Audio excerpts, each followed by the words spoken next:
Welcome to Sleepless Philosophers, where deep ideas meet restful nights. If you enjoy these journeys through philosophy, please like and subscribe and turn on notifications for daily uploads. To support the channel, consider leaving a super thanks. Any amount helps us continue creating content. You can also become a member to request video topics. We're not monetized, so your support truly makes the difference. Now let the philosophy begin.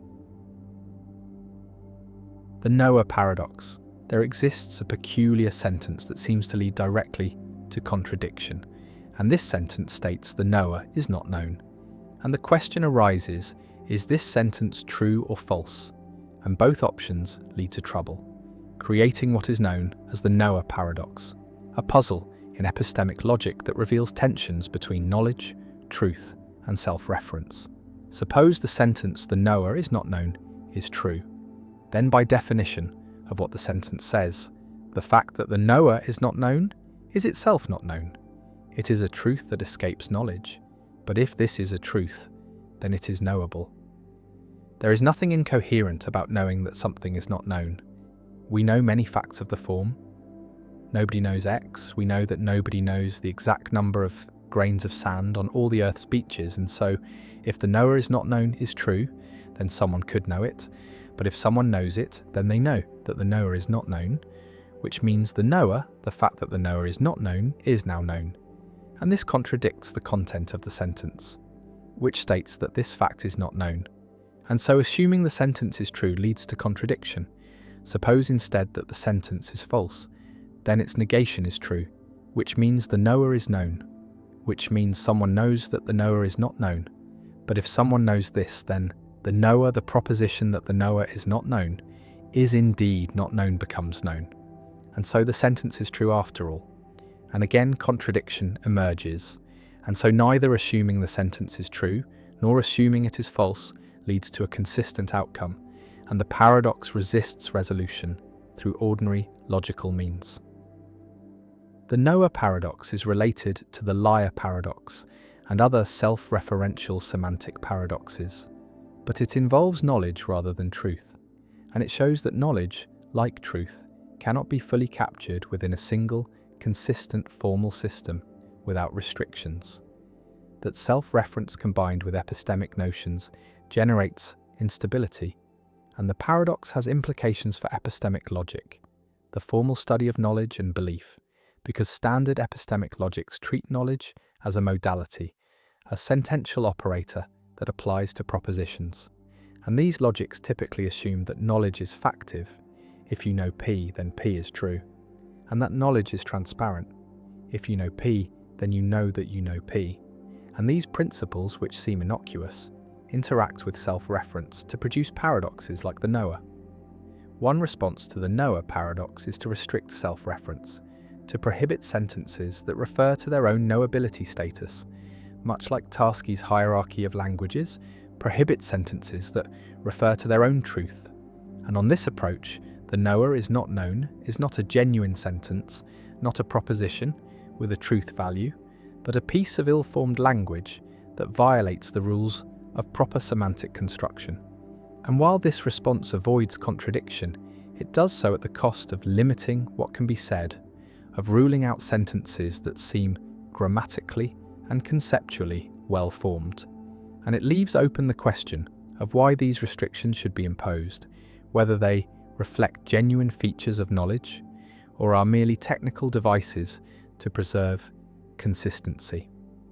Another response distinguishes between levels of knowledge, perhaps first-order knowledge about the world, second-order knowledge about knowledge, third-order knowledge about knowledge of knowledge, and so on, and argues that the knower paradox conflates these levels, that the knower is not known involves a sentence referring to its own knowability at the same level, and that this is illegitimate, that knowledge statements must be stratified into a hierarchy where knowledge at one level can only apply to propositions at lower levels, and this hierarchical approach mirrors solutions to the liar paradox and other semantic paradoxes.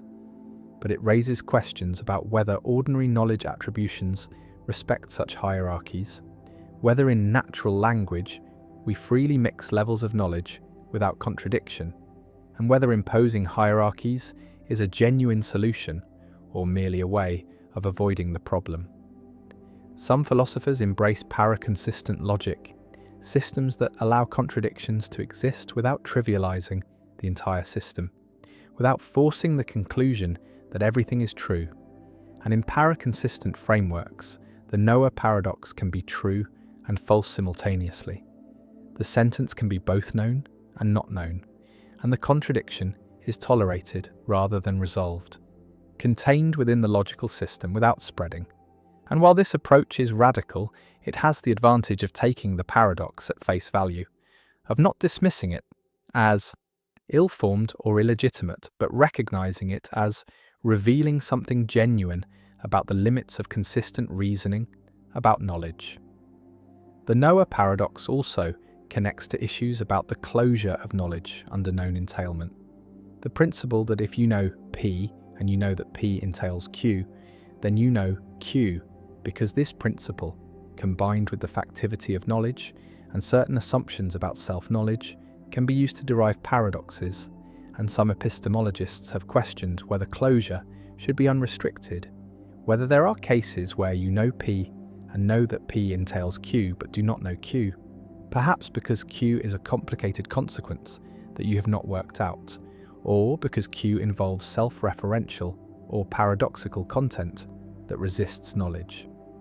The paradox raises questions about the transparency of knowledge, the principle that if you know P, then you know that you know P, because this principle, known as the KK principle, is controversial.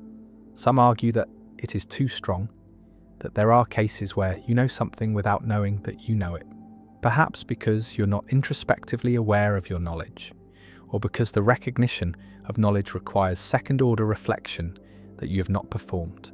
And if the KK principle is rejected, then some versions of the Noah paradox may be blocked because the reasoning depends on assumptions about what is knowable given what is known.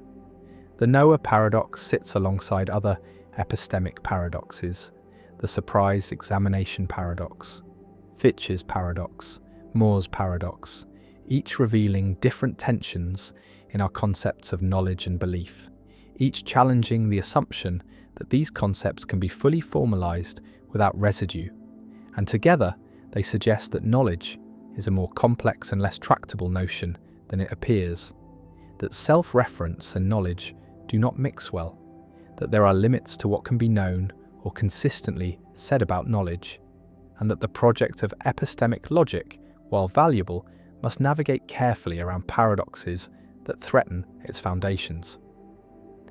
The sentence "the knower is not known" hangs in conceptual space, neither comfortably true nor comfortably false, a knot that logic cannot untie, a puzzle that resists the tools we use to solve puzzles, and it reminds us that language and thought contain traps, that self-reference is dangerous, that some sentences generate contradictions not because they are meaningless, but because they expose the limits of our logical systems, the boundaries where consistency breaks down and paradox takes over, and the Noah paradox remains, a thorn in the side of epistemic logic, a challenge to anyone who claims to understand what knowledge is and how it operates. And the question persists, is the knower known or unknown? And the answer, whatever it is, leads to contradiction. And the paradox endures, unresolved and perhaps unresolvable, a permanent fixture in the landscape of philosophical puzzles, a reminder that even knowledge itself, the concept at the heart of epistemology, contains mysteries that philosophy has not yet fathomed. The lottery paradox. Imagine a fair lottery with 1 million tickets, and exactly one ticket will win, and you have not yet learned which ticket won. And now consider each individual ticket.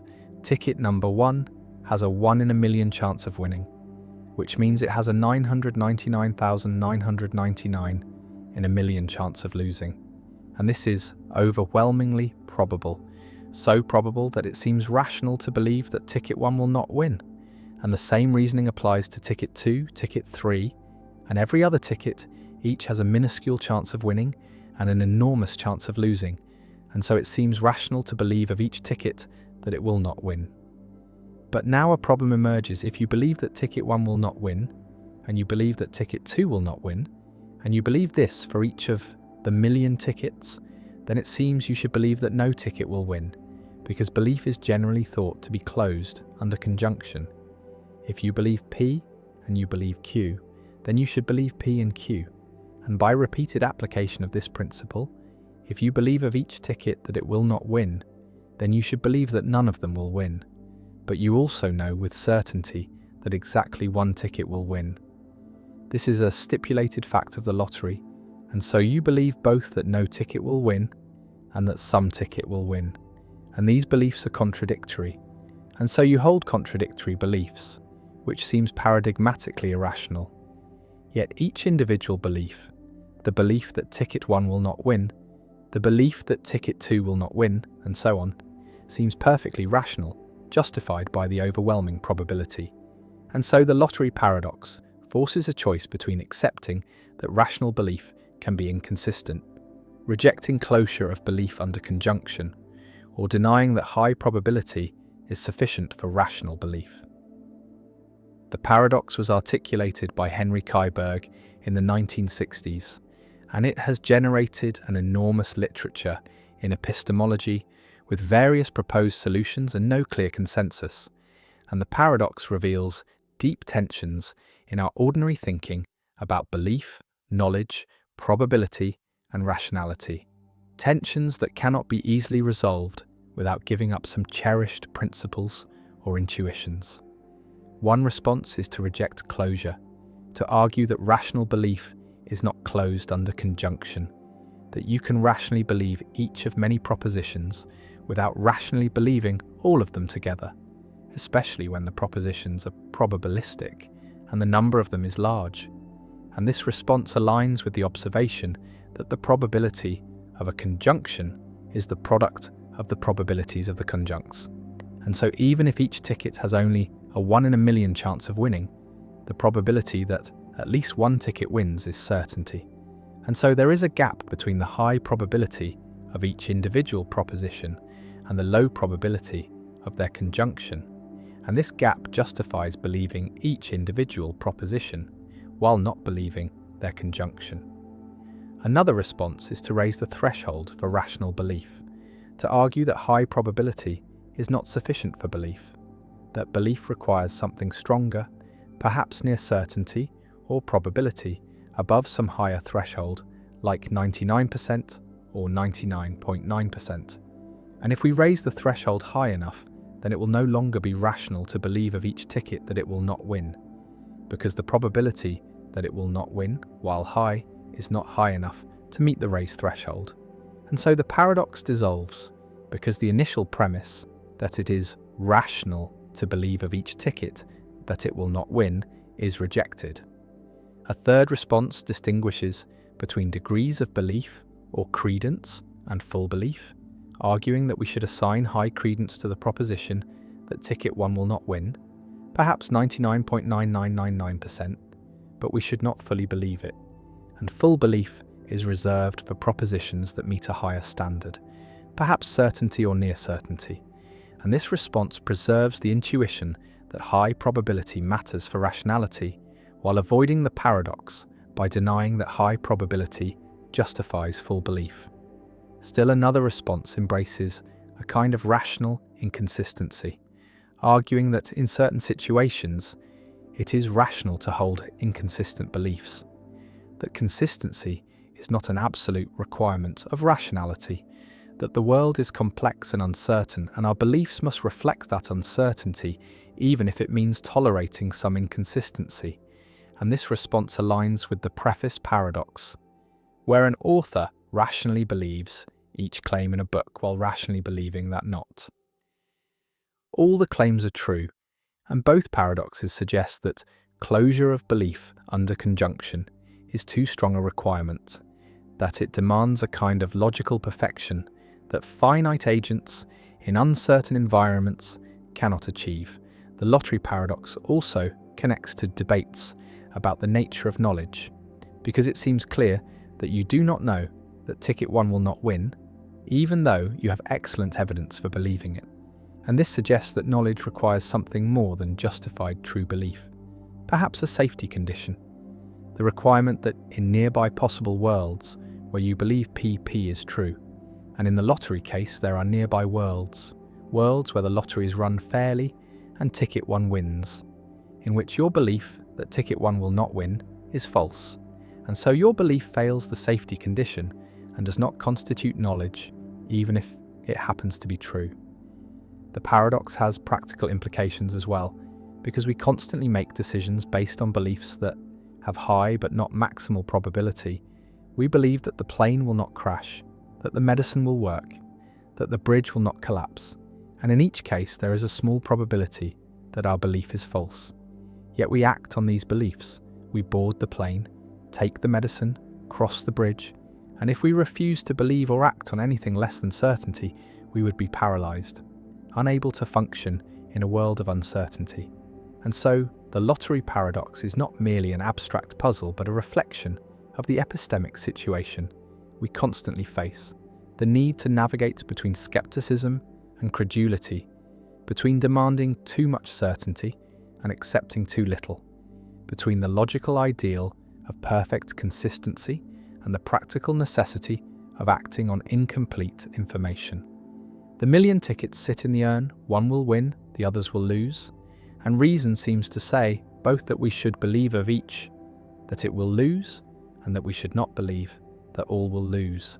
And this contradiction, or apparent contradiction, has no easy resolution, no solution that preserves all intuitions and principles. And so the paradox remains a permanent challenge to theories of rational belief, a puzzle that forces philosophers to clarify what they mean by belief, by rationality, by justification, and to acknowledge that our ordinary concepts, when pressed to their limits, reveal inconsistencies and tensions that may be ineliminable features of finite cognition rather than problems to be solved. And the lottery continues, the tickets are drawn, one wins, the others lose, and we believe what we must believe, what rationality seems to demand, even when those beliefs, taken together, lead to contradiction.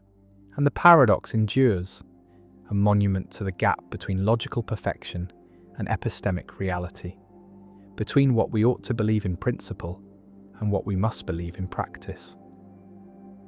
The inverted spectrum problem. What if your red looks like my blue? Two people stand before a ripe tomato, and both say the tomato is red.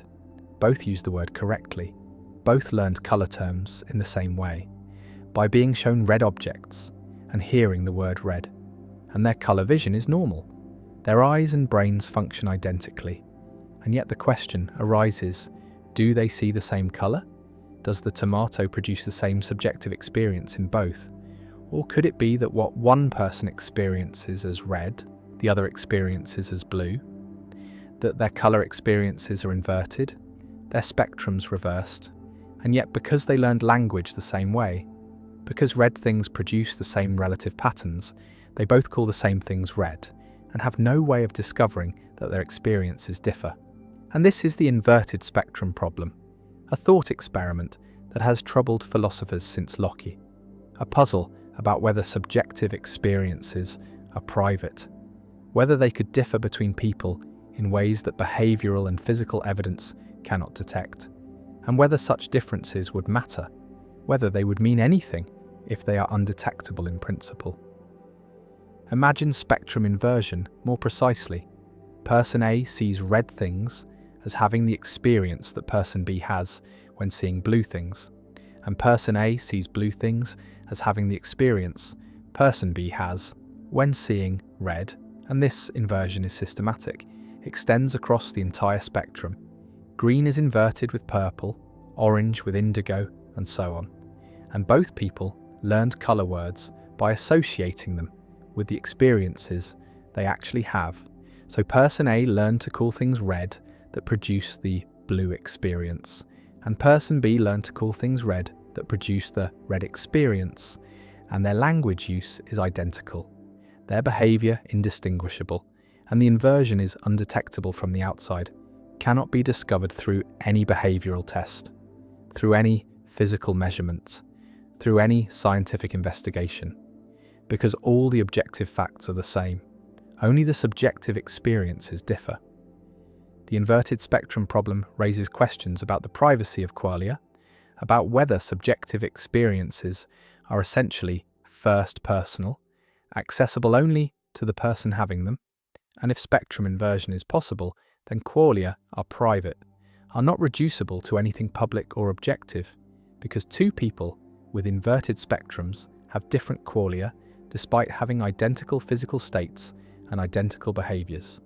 And this challenges functionalism, challenges the view that mental states are defined by their functional roles, by their patterns of causes and effects, because inverted spectrums have the same functional roles but different experiential qualities, and so functional role does not determine qualia, does not exhaust the nature of conscious experience. Visualize the problem as a question about the relationship between physical processes and subjective experience. The same physical processes, the same wavelengths of light, the same retinal responses, the same neural firings produce different experiences in inverted people, red experience versus blue experience. And this suggests that experience is not determined by physical processes alone, that there is something additional, something that could vary even when physical processes are fixed. And this something is what philosophers call qualia, the intrinsic experiential qualities of mental states. The what, it is likeness, and the inverted spectrum problem shows, or claims to show, that qualia are real, are distinct from physical and functional properties, are private and subjective. One response to the inverted spectrum problem denies that spectrum inversion is possible, argues that colour experiences are tied to their functional roles, to how they affect behaviour and other mental states, and systematic inversion would require inverting all these connections, would require changing not just colour experiences, but all the associations and reactions and emotions connected to colours.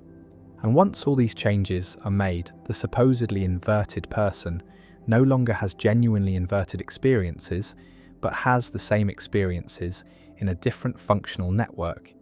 And genuine inversion, preserving all functional roles while changing only qualia, is impossible, is incoherent, and the thought experiment fails because it describes an impossible scenario.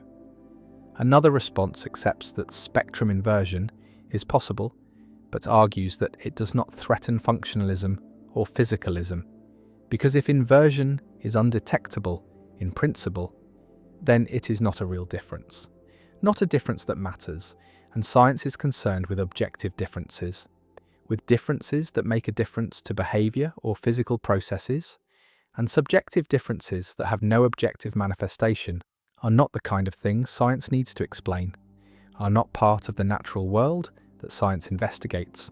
And so the inverted spectrum problem, even if it shows that qualia are private, does not show that they are non-physical, only that they are aspects of physical states that science does not need to characterize in its theories. A third response appeals to the ecological theory of perception, argues that colour experiences are not arbitrary inner states, but are shaped by the environment, by what colours signify, by their natural and biological meanings. And red looks the way it does because of its associations with blood, fire, ripe fruit, danger, and these associations are grounded in evolutionary history, in universal human experiences. And systematic inversion would disrupt these associations, would make red look restful and blue look alarming, and this would be detectable, would affect behaviour. And so genuine spectrum inversion, preserving all functional roles, including emotional and associative roles, is impossible. The inverted spectrum problem also connects to the problem of other minds, because if spectrum inversion is possible, then we cannot know what other people experience, cannot know whether their red is our red or our blue. And this creates a kind of skepticism, a recognition that subjective experience is essentially private, is not fully accessible to others, and while we can know what people say about their experiences, what behaviours they exhibit, we cannot know what they actually feel, what their experiences are like from the inside. And this privacy is both troubling and profound, suggests that each person's consciousness is a private world, knowable fully only to themselves. Some philosophers argue that the inverted spectrum problem trades on confusion about the nature of colour experience, that colours are not simple intrinsic qualities, but are defined by their relationships to other colours, to contexts, to perceptual constancies, and that inverting these relationships is not coherent, not a genuine possibility, and that the thought experiment misleads us by treating colours as if they were simple atoms of experience that could be swapped without affecting anything else, when in fact colour experience is holistic, is embedded in networks of perception and cognition, and cannot be varied independently. Others embrace the inverted spectrum problem, argue that it reveals important truths about consciousness, that qualia are real, are private, are not reducible to functional or physical properties, and that any theory of consciousness must accommodate this, must allow for the possibility that physically and functionally identical beings could differ in their subjective experiences. And this supports property dualism, supports the view that phenomenal properties are additional to physical properties, are aspects of reality that physical science cannot capture. The two people stand before the tomato, both calling it red, and the question lingers: do they see the same thing? Do their experiences match? Or does one see what the other would call blue? And there is no way to tell, no test that reveals the truth, and the privacy of experience persists.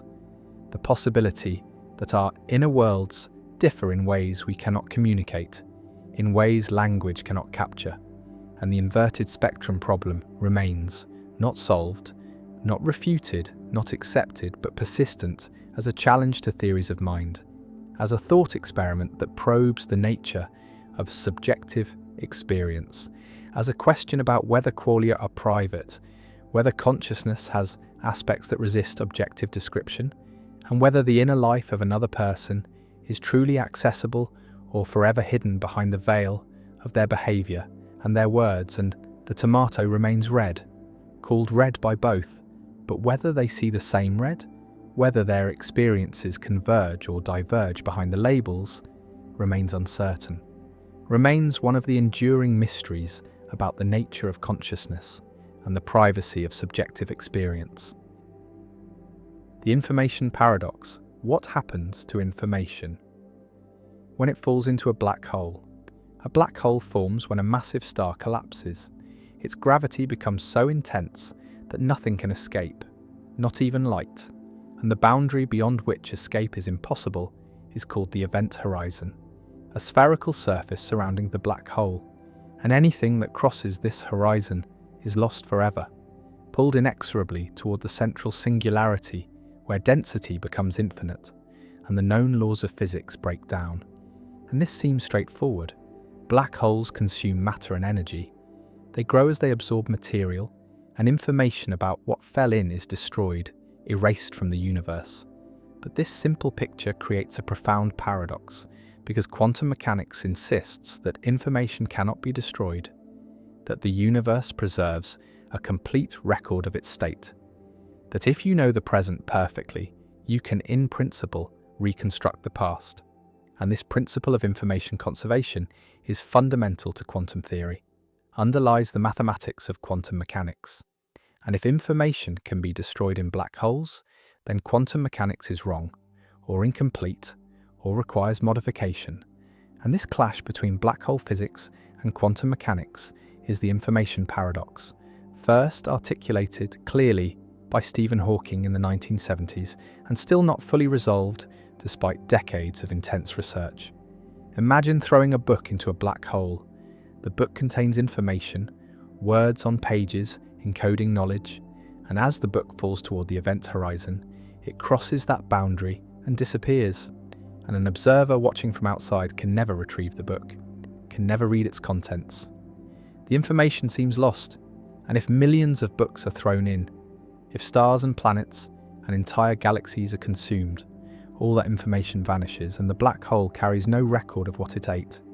it is characterized completely by just three numbers: its mass, its electric charge, and its angular momentum, and everything else. All the details, all the structure, all the information about what fell in is gone. And this erasure of information violates quantum mechanics, violates unitarity, the principle that time evolution is reversible, that information is conserved, and so we face a dilemma: either quantum mechanics fails, or general relativity fails, or our understanding of black holes is incomplete. And all three options are troubling. All three challenge the foundations of modern physics. The paradox deepens when Hawking radiation is considered, because Hawking discovered in 1974 that black holes are not completely black. They emit thermal radiation.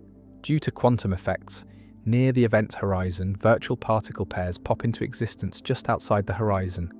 One particle falls in and the other escapes, and this process causes the black hole to slowly evaporate, to lose mass over time, radiating energy into space, and eventually, after an immensely long time, the black hole evaporates completely, disappearing in a final burst of radiation. And the question arises: what happens to the information that fell in? Does it emerge in the Hawking radiation, encoded somehow in the particles that escape, or is it destroyed when the black hole evaporates?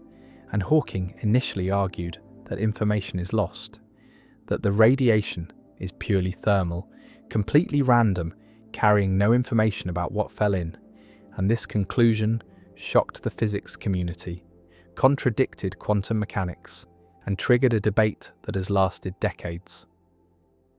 Visualize the black hole evaporating, slowly shrinking as it radiates, and the radiation escaping as a stream of particles, photons, and other quanta.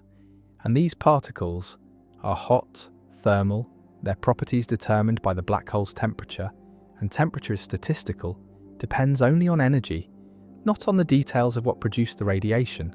And so the Hawking radiation seems to carry no information about the book that fell in, about the stars that were consumed, about the specific configuration of matter that formed the black hole.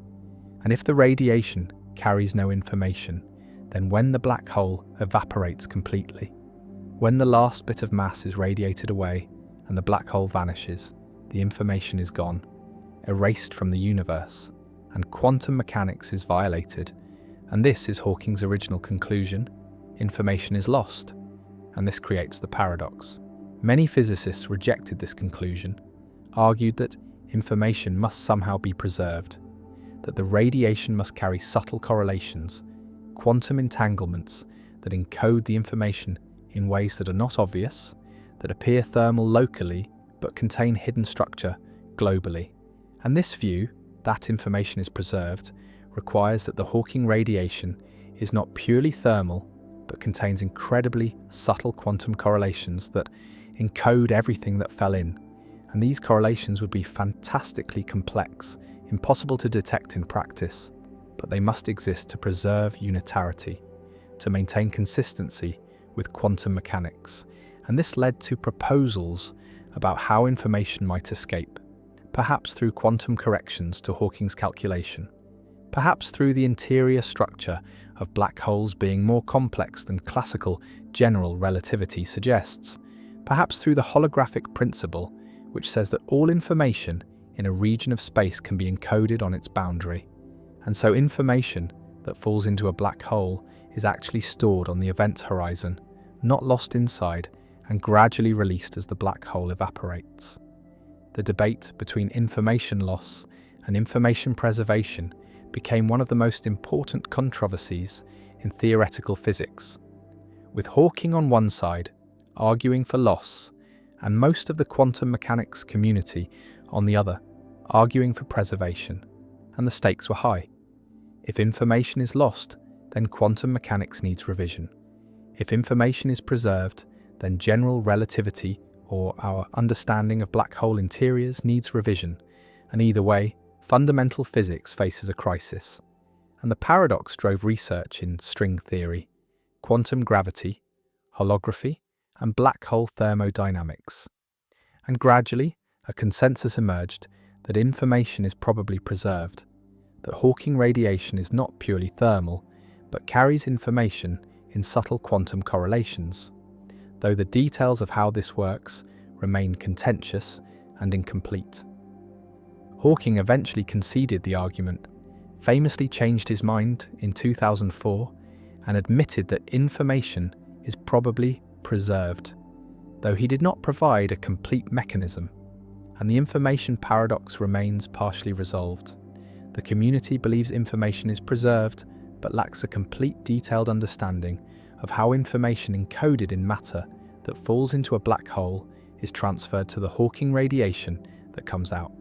And this question touches on the deepest issues in quantum gravity, on the unification of general relativity and quantum mechanics, on the nature of space-time at the Planck scale, and on the limits of what can be known about the interior of black holes. And the paradox endures as a driving force in theoretical physics, a puzzle that has inspired new ideas, new mathematics, new ways of thinking about space and time and information. The book falls across the horizon, its pages fluttering, its words disappearing, and the black hole absorbs it, grows slightly more massive, and eventually the black hole evaporates.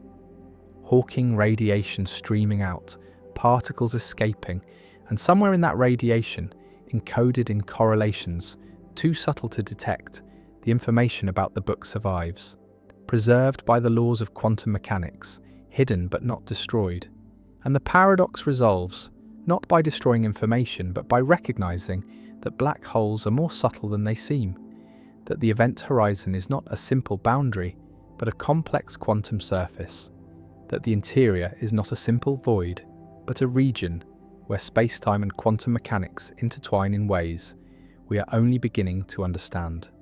And the information paradox remains, solved in principle, but not in detail, a monument to the challenge of reconciling quantum mechanics and gravity, and a reminder that black holes, mysterious and powerful, continue to teach us about the fundamental nature of reality, about the limits of our theories, and about the deep connections between information, entropy, and the structure of space-time.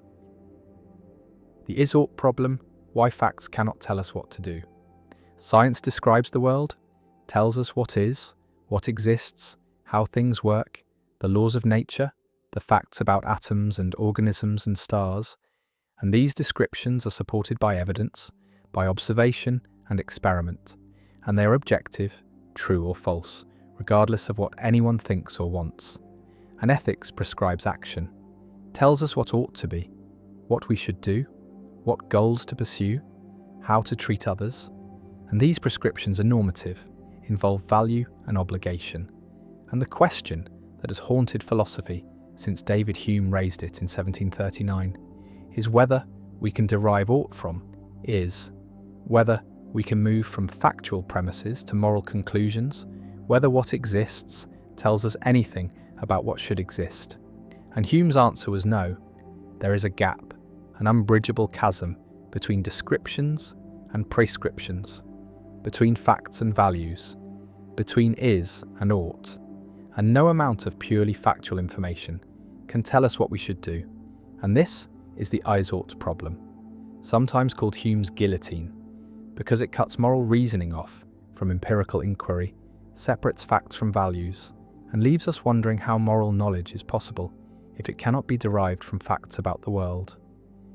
Hume observed that writers on morality begin with ordinary observations, with statements about human nature or God or social arrangements, statements that use the copula is, describing what exists, and then suddenly they switch to statements using ought or ought not, prescribing actions or condemning behaviours. And this transition, Hume says, is never explained, is never justified.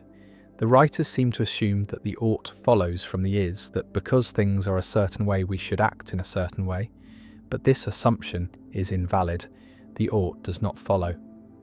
There is a logical gap, and any argument that moves from is to ought is either invalid or contains a hidden normative premise that was smuggled in.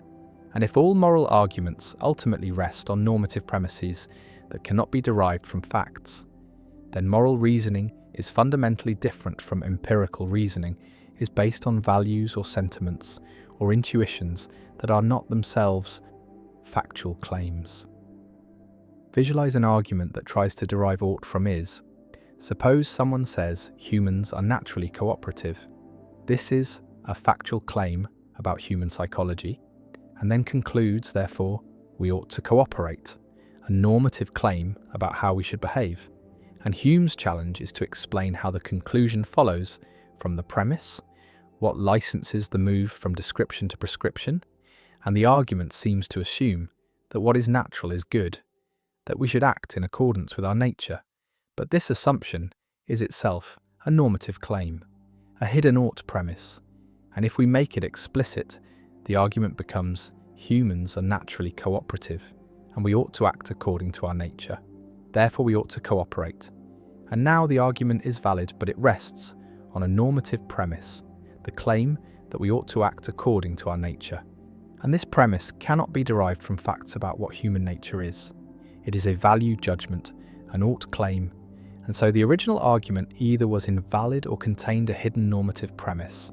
And either way, the is-ought gap remains. The ought was not derived purely from is. The same problem arises for any attempt to ground morality in facts. If someone says actions that maximize happiness are good because happiness is what everyone wants, the argument moves from the facts that people desire happiness to the normative claim that happiness is good. And this move assumes that what people desire is good. Another hidden normative premise, or if someone says we should obey God's commands because God created us, the argument moves from the fact of creation to the obligation to obey. And this assumes that we ought to obey our Creator. Another normative premise. And in every case, the derivation fails unless a normative premise is included. And if normative premises cannot themselves be derived from facts, then the ultimate foundation of ethics is non-factual, is based on values or intuitions or conventions that are not grounded in empirical reality. The is-ought problem creates a dilemma for moral philosophy. Either accept that moral claims are not factual, are not true or false in the way scientific claims are, but express attitudes or prescribe actions or reflect cultural conventions, and this leads to non-cognitivism or relativism, views that deny objective moral truth, or accept that moral claims are factual, but insist that moral facts are sui generis, are not reducible to natural facts, are known through intuition or reason rather than through empirical observation, and this leads to non-naturalism, the view that morality is objective but not part of the natural world, studied by science, or find some way to bridge the is-ought gap, to derive ought from is, and this requires showing that certain facts entail normative conclusions, that the gap is not as wide as Hume thought, and various philosophers have attempted this, have proposed that the gap can be crossed under certain conditions. One attempt to bridge the gap involves institutional facts, facts about social practices and their constitutive rules. John Searle argued that if you accept a role within an institution, you accept the obligations that come with it. If you are a chess player, you ought to move the bishop diagonally, not because of an additional normative premise, but because that is what it means to be playing chess. The ought is built into the description of the institution, and similarly, if you make a promise, you create an obligation. You ought to keep the promise, and this ought follows from the fact of promising, from the institution of promising and its rules, and Searle claims this shows that ought can be derived from is, that institutional facts bridge the gap.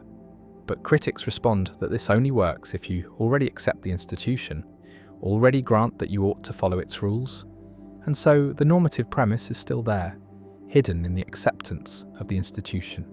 Another attempt involves functional facts.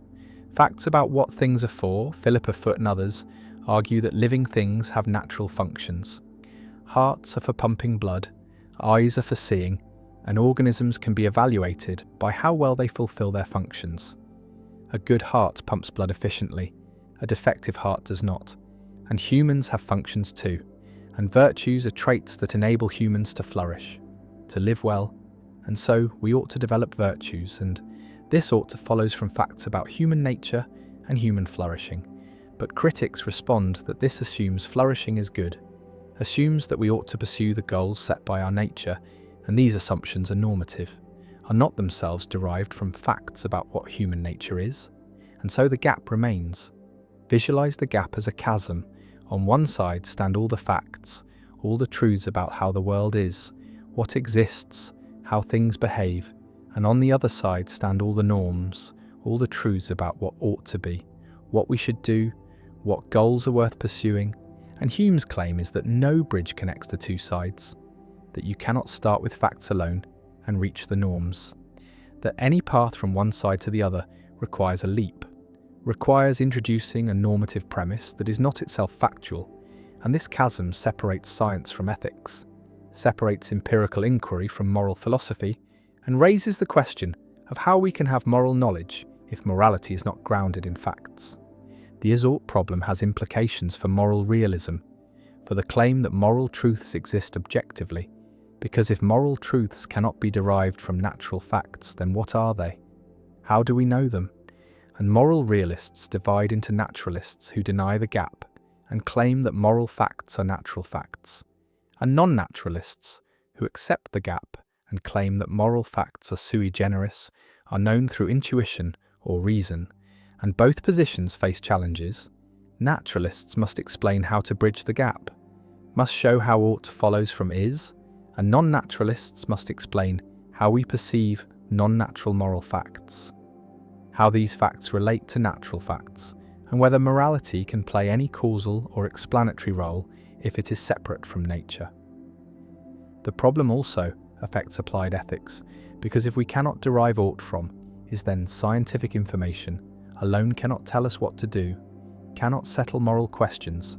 A doctor knowing all the medical facts about a patient still needs normative principles to decide whether to continue treatment or allow death. An economist knowing all the facts about wealth distribution still needs values to decide whether inequality is unjust. And science can inform these decisions, can tell us the consequences of different actions, but it cannot by itself tell us what we ought to do, what outcomes we ought to pursue. And this means ethics is ineliminable, is not reducible to any empirical science, requires normative reflection and judgment that goes beyond factual knowledge. The chasm yawns, facts on one side, values on the other, and no bridge appears and Hume's guillotine falls. Severing is from ought, description from prescription, and the is-ought problem remains, unsolved, persistent, dividing metaethics into camps, challenging moral realism, questioning whether science can answer moral questions, and forcing recognition that normativity is distinct, that ought is not reducible to is, that values are not facts, or if they are facts, they are strange facts, facts that cannot be derived from ordinary empirical observations, and the problem endures as one of the central puzzles in philosophy, a reminder that ethics is autonomous, that moral reasoning requires more than empirical knowledge, and that the relationship between what is and what ought to be remains one of the deepest and most difficult questions we face. The liberal paradox, when freedom and choice destroy each other. An economist named Amartya Sen constructs a paradox about individual liberty and social choice, about whether societies can simultaneously respect individual freedom and satisfy basic welfare criteria. And the paradox goes as follows.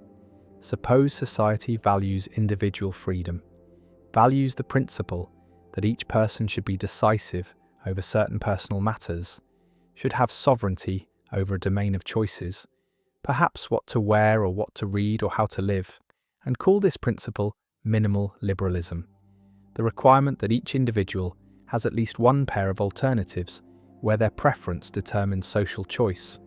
And now suppose society also values Pareto efficiency, values the principle that if everyone prefers outcome A to outcome B, then society should choose A, should not choose an outcome that makes everyone worse off. And Sen proves that these two principles are incompatible. that no social decision procedure can guarantee both minimal liberalism and Pareto efficiency, that respecting individual freedom can conflict with respecting unanimous preferences.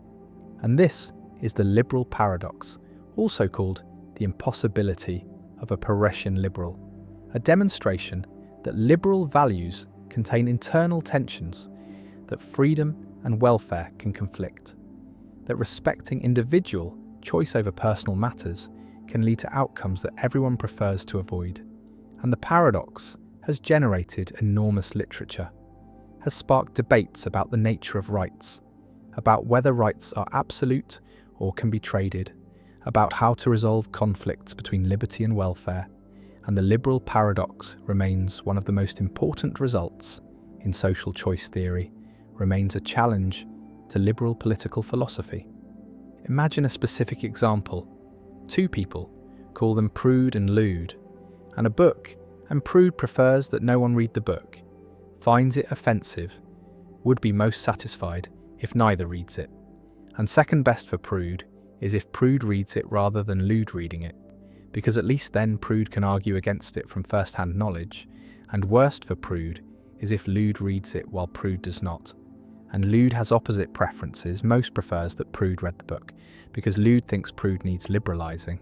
Second best for Lewd is that Lewd reads it, and worst is that neither reads it. And now apply minimal liberalism. Say that Prude should be decisive over whether Prude reads the book, should have the right to choose for themselves, and Lewd should be decisive over whether Lewd reads the book, and Prude chooses not to read, exercises their right, and Lewd chooses to read, exercises their right, and the outcome is Prude does not read and Lewd reads, but both prefer the outcome where Prude reads and Lewd does not. Both rank that outcome higher, and so the liberal outcome, the outcome that respects individual rights, violates Pareto efficiency, produces an outcome that both prefer to avoid, and the paradox emerges, respecting rights produces an outcome that unanimous preferences reject.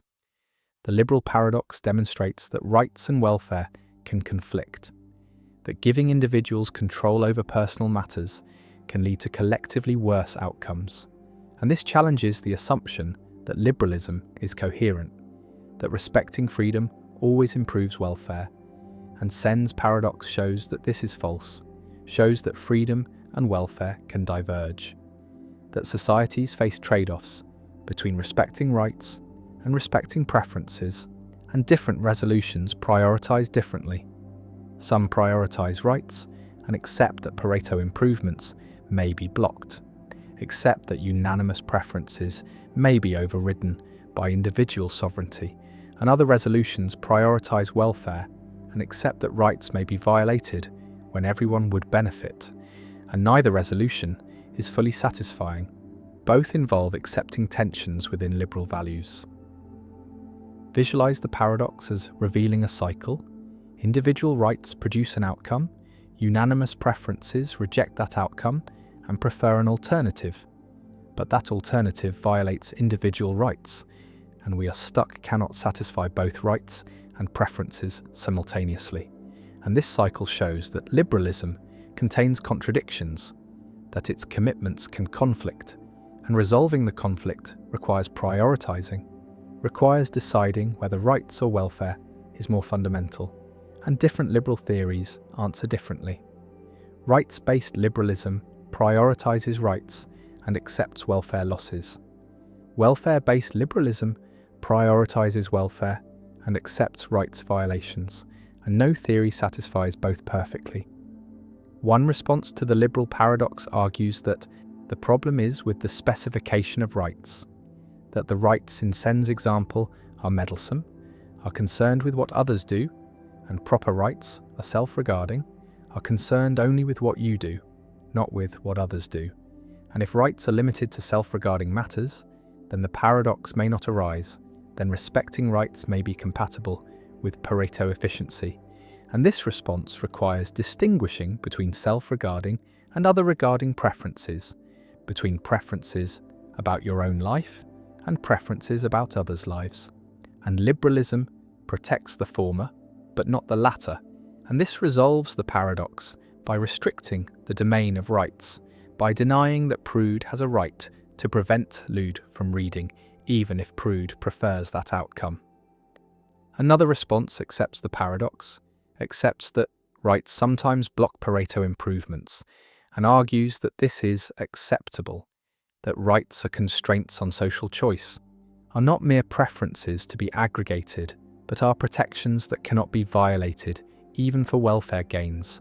And this deontological response treats rights as absolute, as trumps over welfare, and accepts that respecting rights may produce outcomes that everyone prefers to avoid. And this response is consistent with rights-based liberalism, with the view that individual freedom is foundational, is not negotiable, and welfare considerations cannot override rights. And the paradox is accepted as showing the cost of rights, showing that freedom has trade-offs. A third response questions the Pareto principle, argues that unanimous preferences should not always be respected, that preference satisfaction is not always good. And in Sen's example, the preferences are meddlesome, are concerned with interfering in others' choices, and perhaps such preferences should not count, should not be given weight in social choice. And this response modifies the Pareto principle to exclude meddlesome preferences, to respect only preferences about self-regarding matters. And this resolves the paradox by restricting the domain of preferences that matter for social choice. And this approach has some support, has intuitive appeal, because it seems wrong to let people's preferences about others' private behaviour determine social outcomes, seems to give too much weight to intolerance or judgment. The liberal paradox also connects to debates about paternalism, about whether societies should prevent people from making choices that harm themselves, and paternalism violates minimal liberalism, overrides individual choice for welfare reasons, and the paradox shows why such overriding might be tempting, shows that respecting choice can produce outcomes that the chooser prefers to avoid. And this creates pressure toward paternalism, toward intervention, but liberalism resists, maintains that individual choice must be respected even when it leads to regret. And the tension between respecting choice and promoting welfare is permanent, is built into liberal theory, and the paradox makes it explicit. Some argue that the liberal paradox is merely theoretical, is unlikely in practice, requires specific preference structures that rarely occur, and empirical investigation of whether such structures exist would be valuable, but regardless of frequency, the paradox is important as a logical possibility, as a demonstration that liberal principles can conflict. And this shows that liberalism requires trade-offs, requires balancing competing values, and political philosophy must grapple with these trade-offs rather than assuming that liberal values are always compatible. The paradox also raises questions about whether societies should recognize rights at all, whether individual sovereignty over personal matters is justified if it can lead to collectively worse outcomes. And consequentialists might use the paradox to argue against rights, to argue that social choice should be based on welfare alone, without constraints from individual rights. But most find this conclusion extreme, find that rights are valuable despite potential conflicts with welfare, and the challenge is to specify rights carefully, to balance rights and welfare, to create institutions that respect both as much as possible while recognizing that perfect compatibility is impossible. Prude and Lude exercise their rights, make their choices, and the outcome satisfies liberal principles but violates Pareto efficiency, and both prefer an alternative, but that alternative requires violating someone's rights, requires overriding someone's choice, and the paradox stands unresolved, showing that liberalism contains tensions, that freedom and welfare can conflict, that rights and preferences can diverge, and the liberal paradox endures as one of the important impossibility results in social choice theory, as a challenge to liberal political philosophy, as a demonstration that liberal values are not perfectly compatible. And the paradox remains a permanent feature of liberal theory, requiring careful navigation, requiring trade-offs between competing values, and showing that coherent liberalism is more complex than it appears. The false belief paradox. Young children, typically before the age of 4 or 5, exhibit a curious cognitive limitation. They struggle to understand that other people can hold beliefs that differ from reality, that someone can believe something false, and this limitation is revealed through false belief tasks, experimental scenarios designed to test whether children can represent the mental states of others, can understand that beliefs are representations that can be accurate or inaccurate, and the classic version involves a character named Maxie who places chocolate in a cupboard and then leaves the room.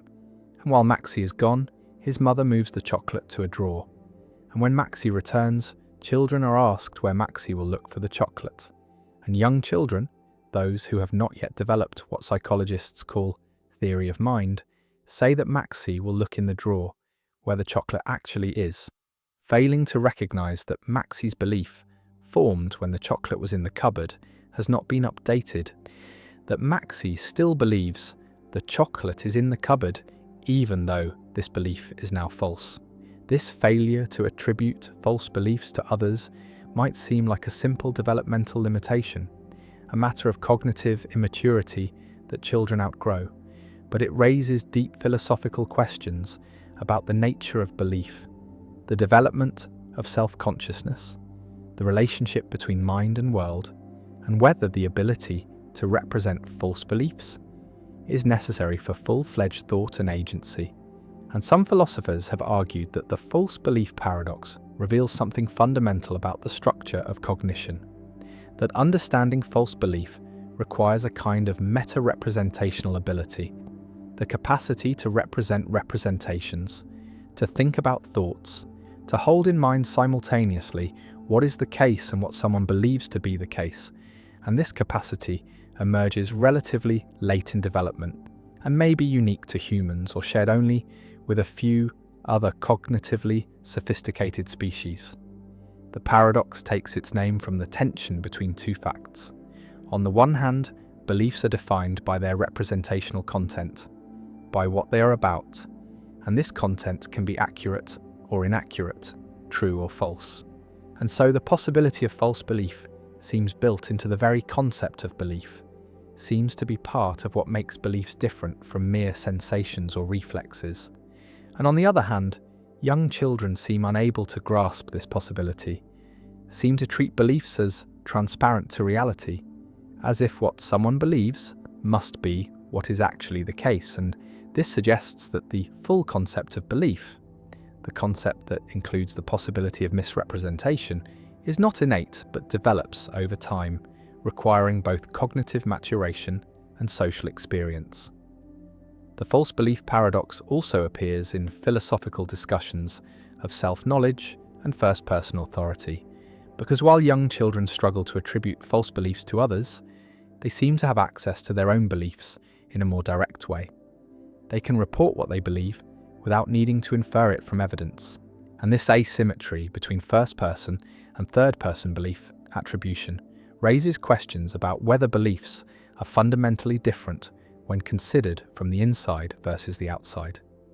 Whether self-knowledge is a special kind of knowledge with its own logic and epistemology, and whether the difficulty of understanding false belief in others reflects a deeper puzzle about how minds can be both transparent to themselves and opaque to others.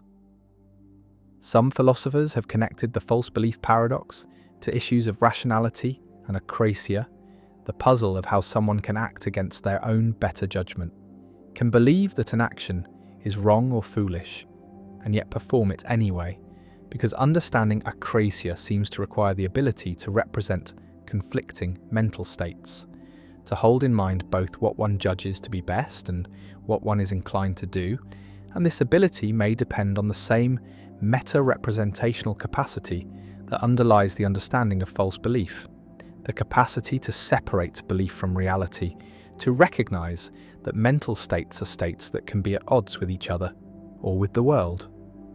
The false belief paradox also has implications for moral responsibility and the development of moral understanding, because attributing blame or praise to someone requires understanding their beliefs and intentions, requires recognizing that they acted based on what they believed rather than what was actually the case. And young children who cannot represent false beliefs also struggle with certain moral judgments. They tend to judge actions by their outcomes rather than by the intentions behind them, and they have difficulty understanding that someone who causes harm unintentionally, based on a false belief about the situation, is less blameworthy than someone who causes harm intentionally. And this connection between false belief understanding and moral judgment suggests that moral development depends on cognitive development, that certain moral concepts require certain cognitive capacities. The paradox raises questions about animal cognition as well, about whether non-human animals can represent false beliefs, whether they have theory of mind, and experiments with primates, corvids, and other intelligent species have produced mixed results. Some studies suggest that great apes and some birds can pass modified versions of false belief tasks, suggesting they have at least rudimentary theory of mind, while other studies find failures, and the debate continues about what these results mean, whether animals that pass simplified tasks really understand false belief, or whether they are using simpler heuristics, behavioral rules that mimic understanding without genuine meta-representation. The false belief paradox also connects to discussions of autism and neurodiversity, because individuals with autism often struggle with theory of mind tasks, including false belief tasks, even into adulthood, and this difficulty has been proposed as part of what makes social interaction challenging for autistic individuals. The inability to easily and automatically infer what others believe, intend, or know. And this has led to both therapeutic interventions designed to teach theory of mind skills and critiques of the emphasis on theory of mind, with some arguing that the focus on false belief tasks pathologizes a different cognitive style rather than a deficit, that autistic individuals may process social information differently rather than poorly, and that neurotypical people also struggle to understand autistic minds, suggesting that theory of mind failures are bidirectional, not one-sided.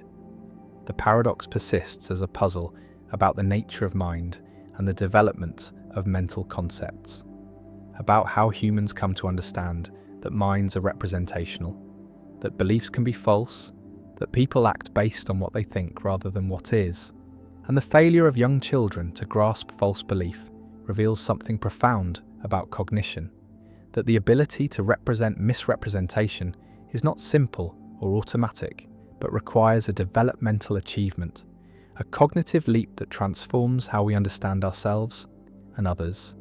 And once this leap is made, once false belief becomes comprehensible, the social world opens up in new ways. Deception becomes possible and recognizable. Mistakes become understandable, different perspectives become appreciable, and the realization that others see the world differently, that their beliefs may not match reality or our own beliefs, becomes the foundation for empathy, communication, cooperation, and conflict. The chocolate sits in the drawer.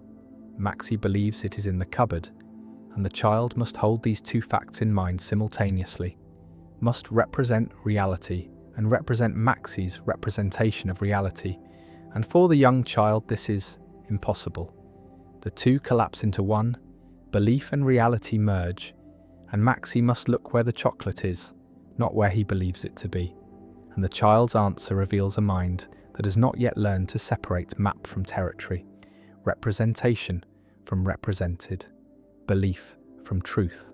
And the false belief paradox marks the boundary between a simpler cognitive world where beliefs are transparent and a more complex one where beliefs are understood as representations that can misrepresent, where minds are recognized as fallible, limited, perspectival, and where the gap between how things seem and how things are becomes a permanent feature of the social and epistemic landscape. And we who have crossed this boundary, who can easily attribute false beliefs to others, can only dimly remember what it was like before, what it was like when belief and reality were not distinguished, when other minds were opaque in a different way, not because we understood them as different, but because we did not yet understand them as minds at all. The Euthyphro dilemma. Is murder wrong because God says so, or does God say so because it's wrong? In ancient Athens, a young man named Euthyphro encounters Socrates on the steps of the courthouse, and Euthyphro is prosecuting his own father for murder. And Socrates, ever curious, asks Euthyphro to explain what piety is, what makes an action holy or righteous. And Euthyphro confidently responds that pious actions are those loved by the gods, and impious actions are those hated by the gods. And Socrates, never satisfied with simple answers, poses a question that has echoed through philosophy and theology for over 2,000 years. He asks whether the gods love pious actions because those actions are pious, or whether actions are pious because the gods love them. And this question, now called the Euthyphro dilemma, presents a fundamental challenge to divine command theory. The view that morality depends on God's will, that actions are right or wrong because God commands or forbids them. And the dilemma forces a choice between two uncomfortable options, each with troubling implications for the relationship between God and morality. Imagine the first horn of the dilemma. Suppose that actions are good because God commands them, that rightness is simply whatever God says is right, and wrongness is whatever God forbids, and there is no independent standard of goodness, no morality that exists prior to or apart from God's commands. And God could have commanded anything, could have made murder obligatory and charity forbidden, could have declared torture virtuous and compassion wicked, and whatever God commanded would be right by definition. And this seems to make morality arbitrary, seems to empty moral terms of their content. Because if good just means commanded by God, then saying God commands what is good becomes a tautology, becomes equivalent to saying God commands what God commands, which is trivial, tells us nothing, and more troublingly, this view seems to undermine the idea that God is good, because if goodness is defined by God's commands, then calling God good just means God does what God commands, which again is trivial, and we lose the ability to praise God's goodness as something meaningful, as something that transcends mere consistency with divine will. Visualize a world where this view is true, where morality is purely a matter of divine fiat, and God announces new commandments, declares that from now on, stealing is virtuous and honesty is sin, and according to divine command theory, this announcement would make stealing right and honesty wrong, because rightness just is whatever God says, and we would be obligated to become thieves, obligated to lie.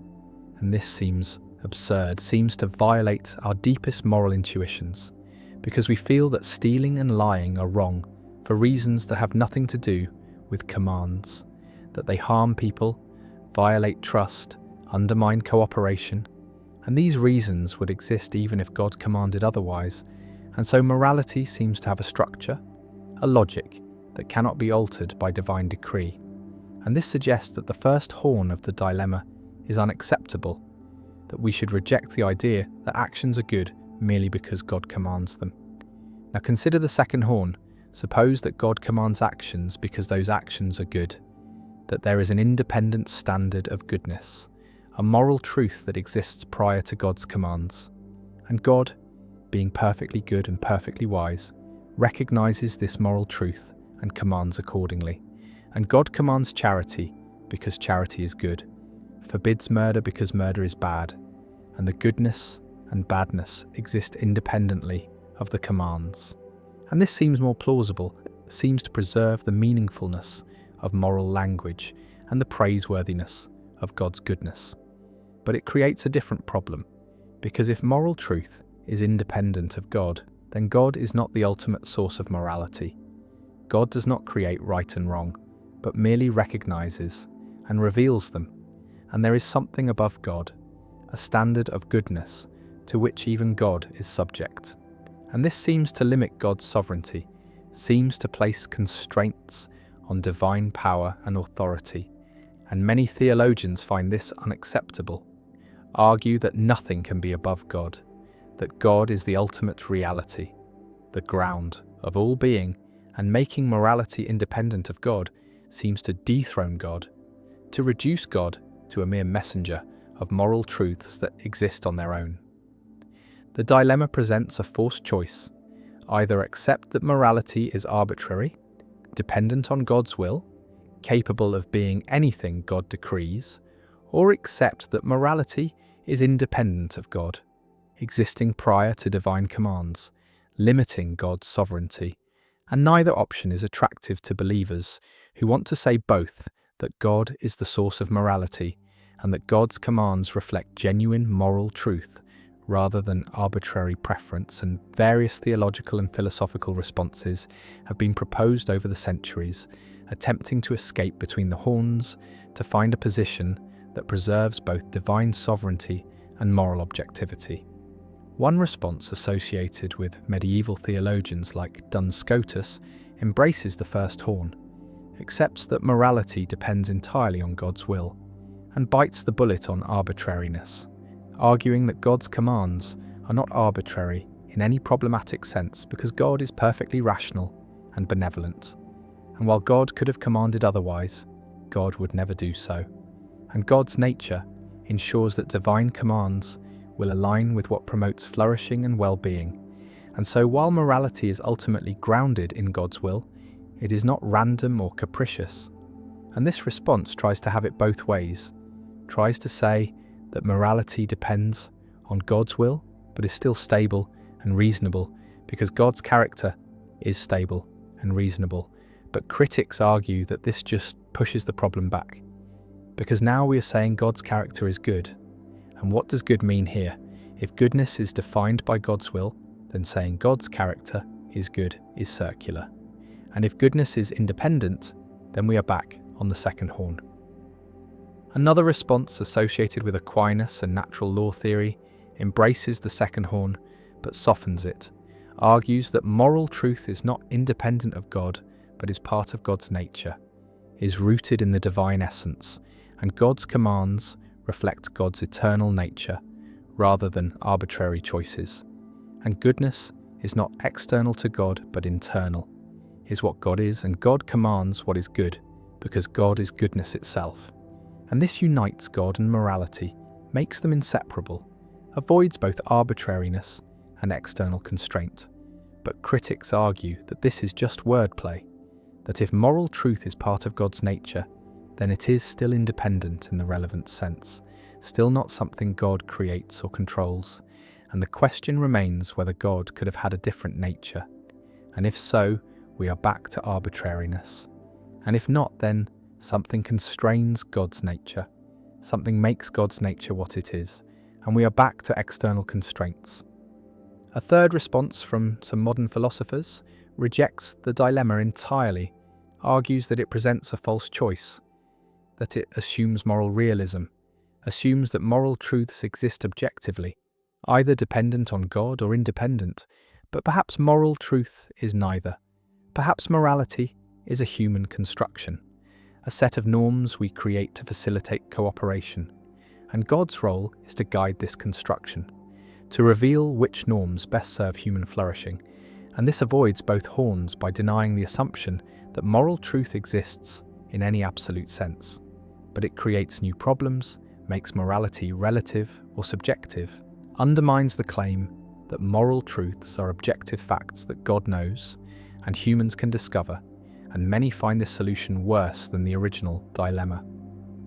The Euthyphro dilemma appears not just in theology, but in secular ethics as well, because any attempt to ground morality in authority faces the same structure. If we say actions are right because society approves them, we can ask whether society approves them because they are right, or whether they are right because society approves them. And the dilemma recurs: arbitrariness on one side, independent moral truth on the other. And the same choice must be faced.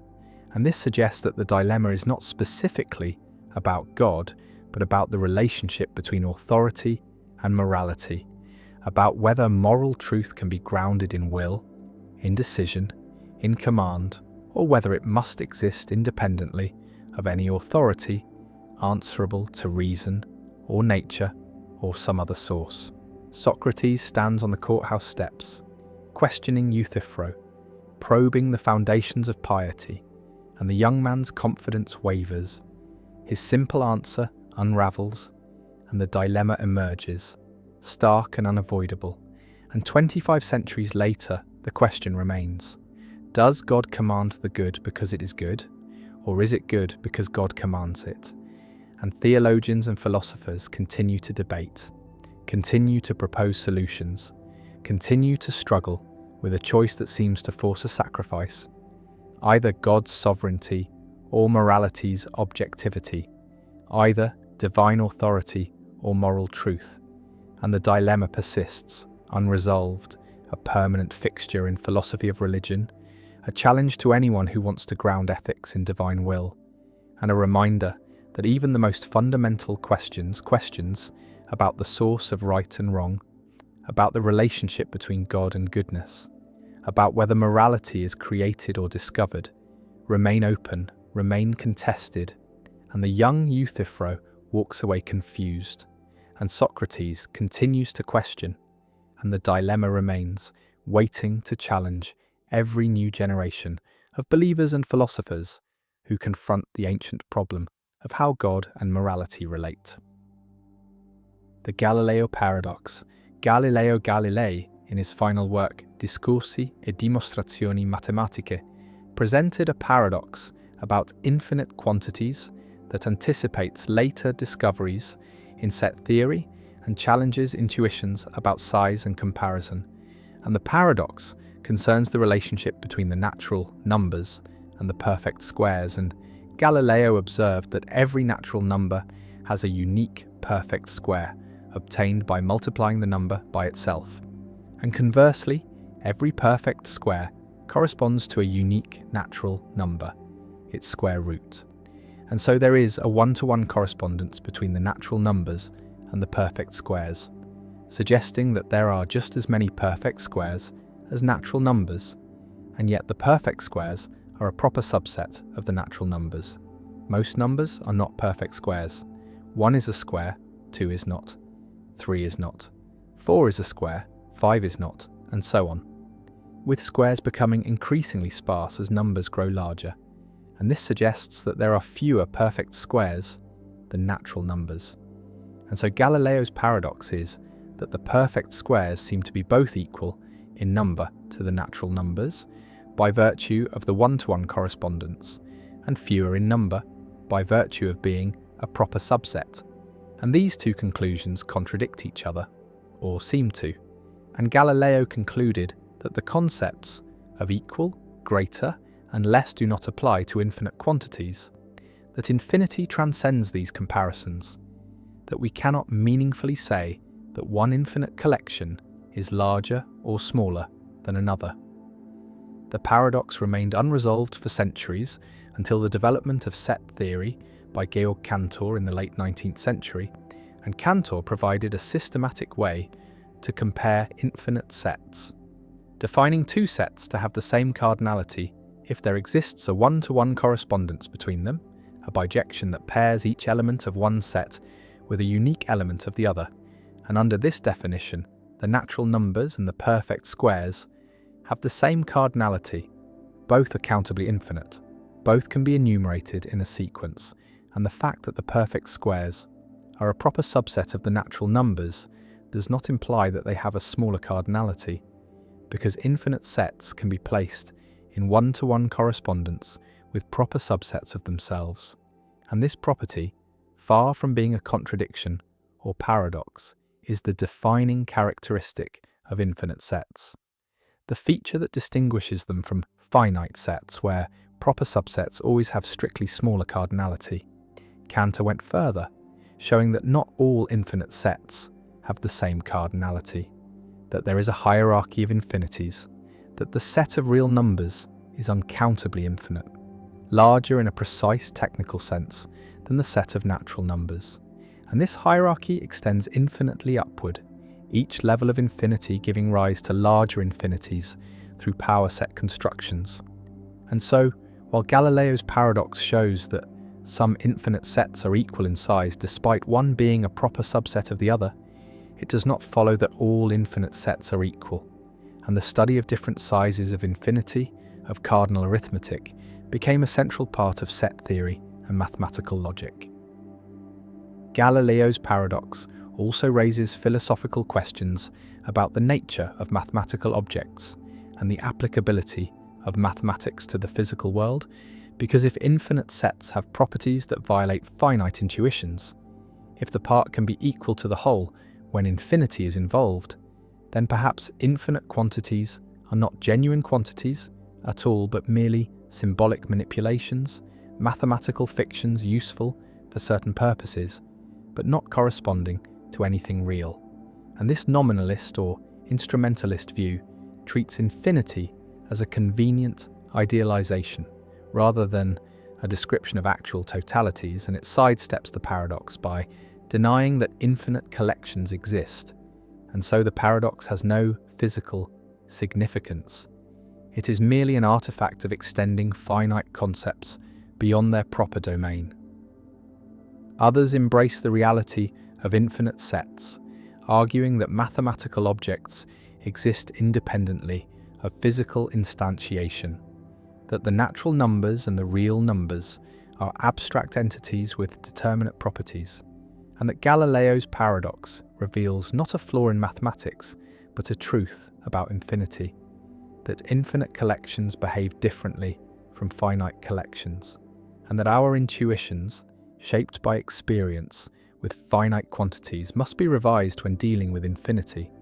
And this revision is not a retreat or a compromise, but an expansion of understanding, a recognition that reality, whether mathematical or physical, is richer and stranger than common sense suggests.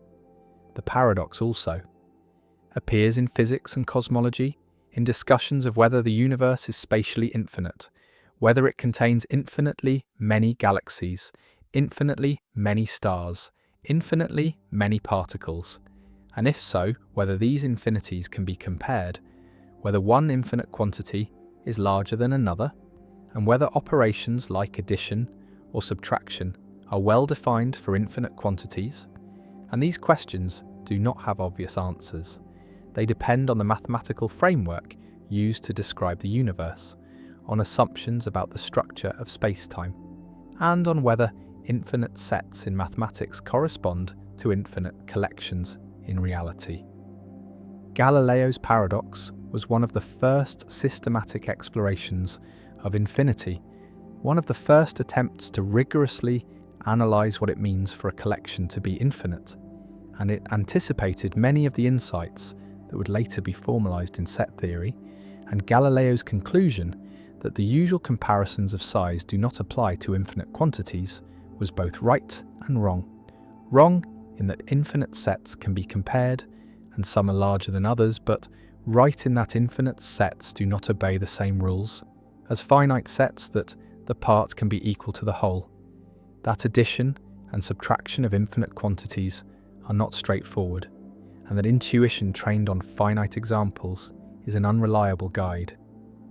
The numbers stretch to infinity, 1, 2, 3, 4, 5, and among them the perfect squares, 1, 4, 9, 16, 25, sparse but infinite, and the correspondence exists, each number paired with its square, each square paired with its root, and the two collections, one a subset of the other, are equal in cardinality, equal in size, and this equality, which seems to contradict the part being smaller than the whole, is not a contradiction, but a truth about infinity, a revelation that the infinite is qualitatively different from the finite, that the rules change when quantities are unbounded, and Galileo's paradox remains a landmark, the first clear formulation of the strange properties of infinite sets, the first hint that infinity would require new mathematics, new concepts, new ways of thinking about quantity and comparison,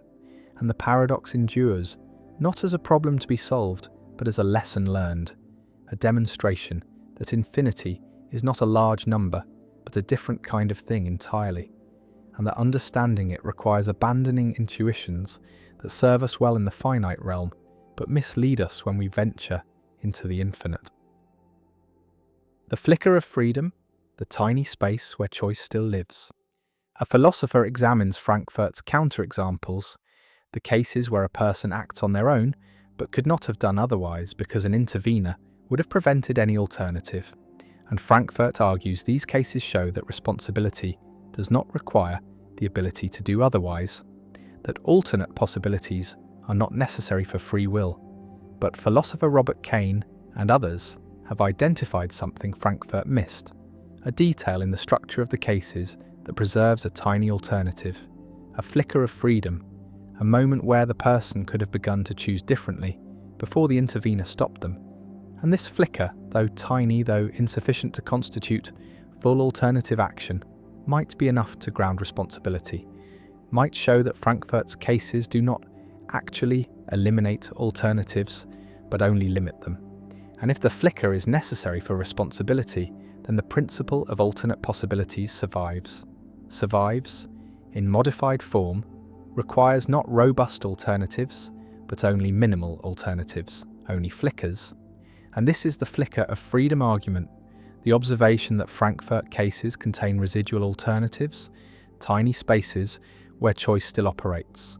And these flickers might be necessary and sufficient for responsibility.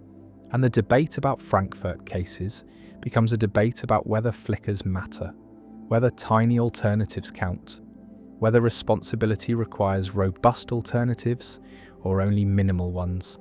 And this debate has generated extensive literature, has forced refinement of Frankfurt's argument, has led to increasingly complex thought experiments designed to eliminate even flickers. And the question remains whether true flicker-free cases are possible, whether alternatives can be completely eliminated while responsibility is preserved, and the flicker of freedom persists as a challenge to Frankfurt's argument, as a defense of the principle of alternate possibilities, as a last stand for the view that responsibility requires alternatives. Imagine a Frankfurt case carefully.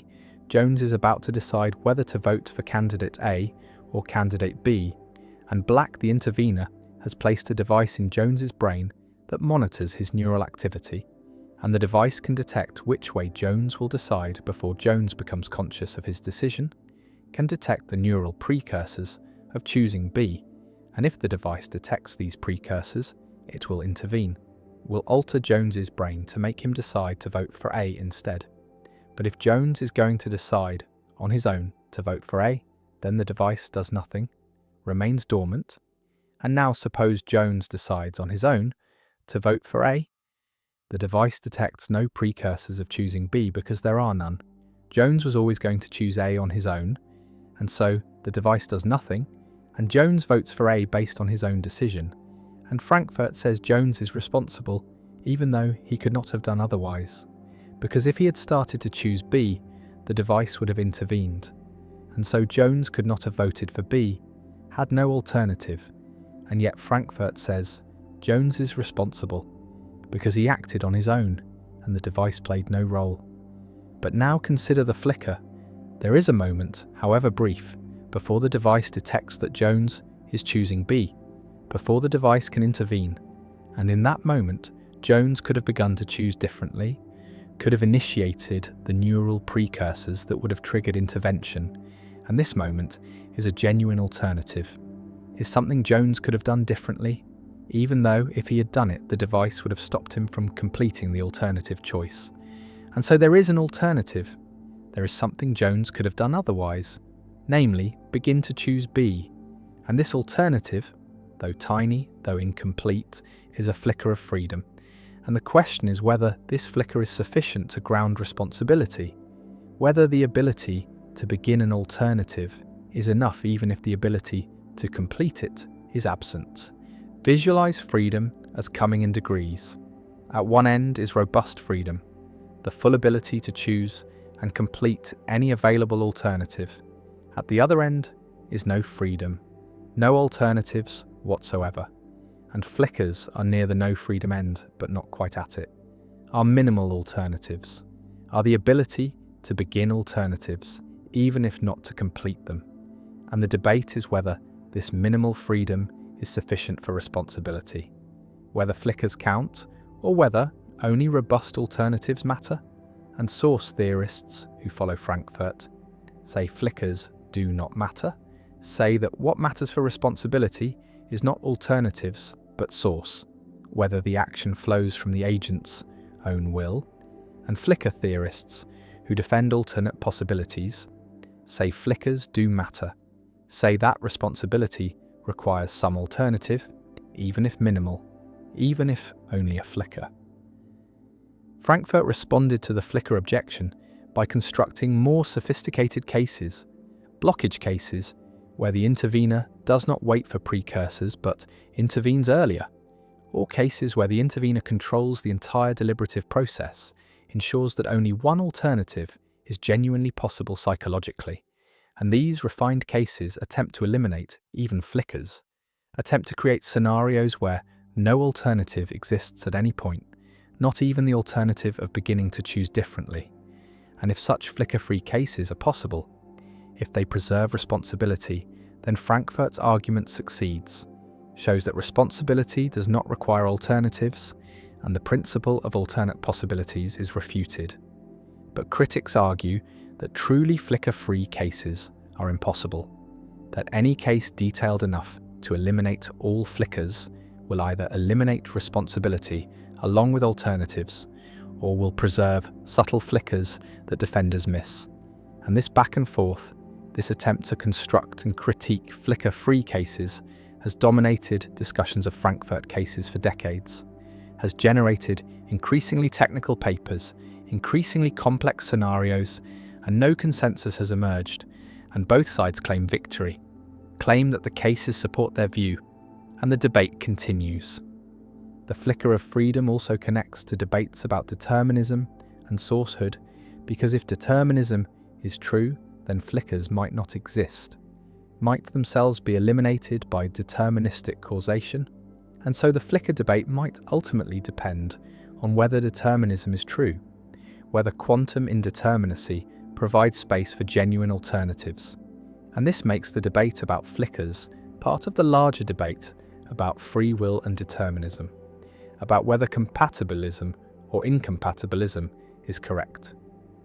One response to the flicker argument accepts that flickers exist in Frankfurt cases, but denies that flickers ground responsibility, argues that the ability to begin an alternative that would immediately be stopped is not the kind of ability that matters for responsibility, is not genuine control, is not enough to make the action truly up to the agent, and responsibility requires more than flickers, requires robust alternatives, or requires source without alternatives.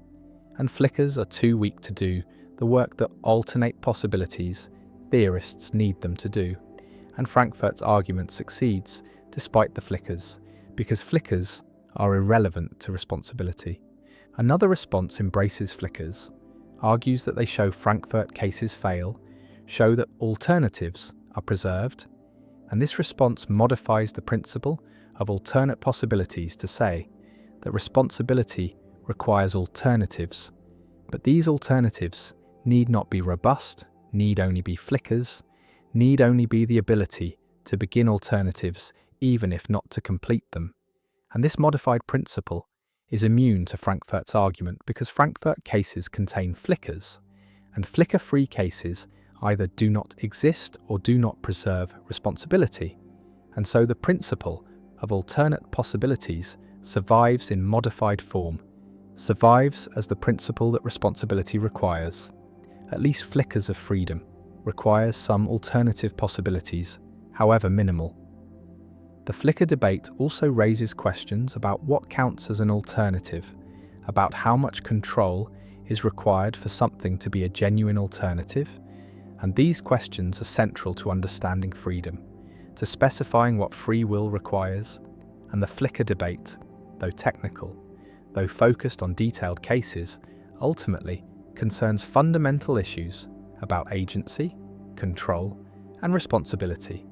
And the debate has been productive, has forced clarification of concepts, has revealed complexity in notions that seemed simple, and whether flickers matter, whether they ground responsibility or are irrelevant, remains disputed, remains one of the many unresolved issues in the free will debate. Jones votes, the device does nothing, and somewhere in the process there is or is not a flicker, a moment where Jones could have begun differently, a tiny alternative that would have triggered intervention.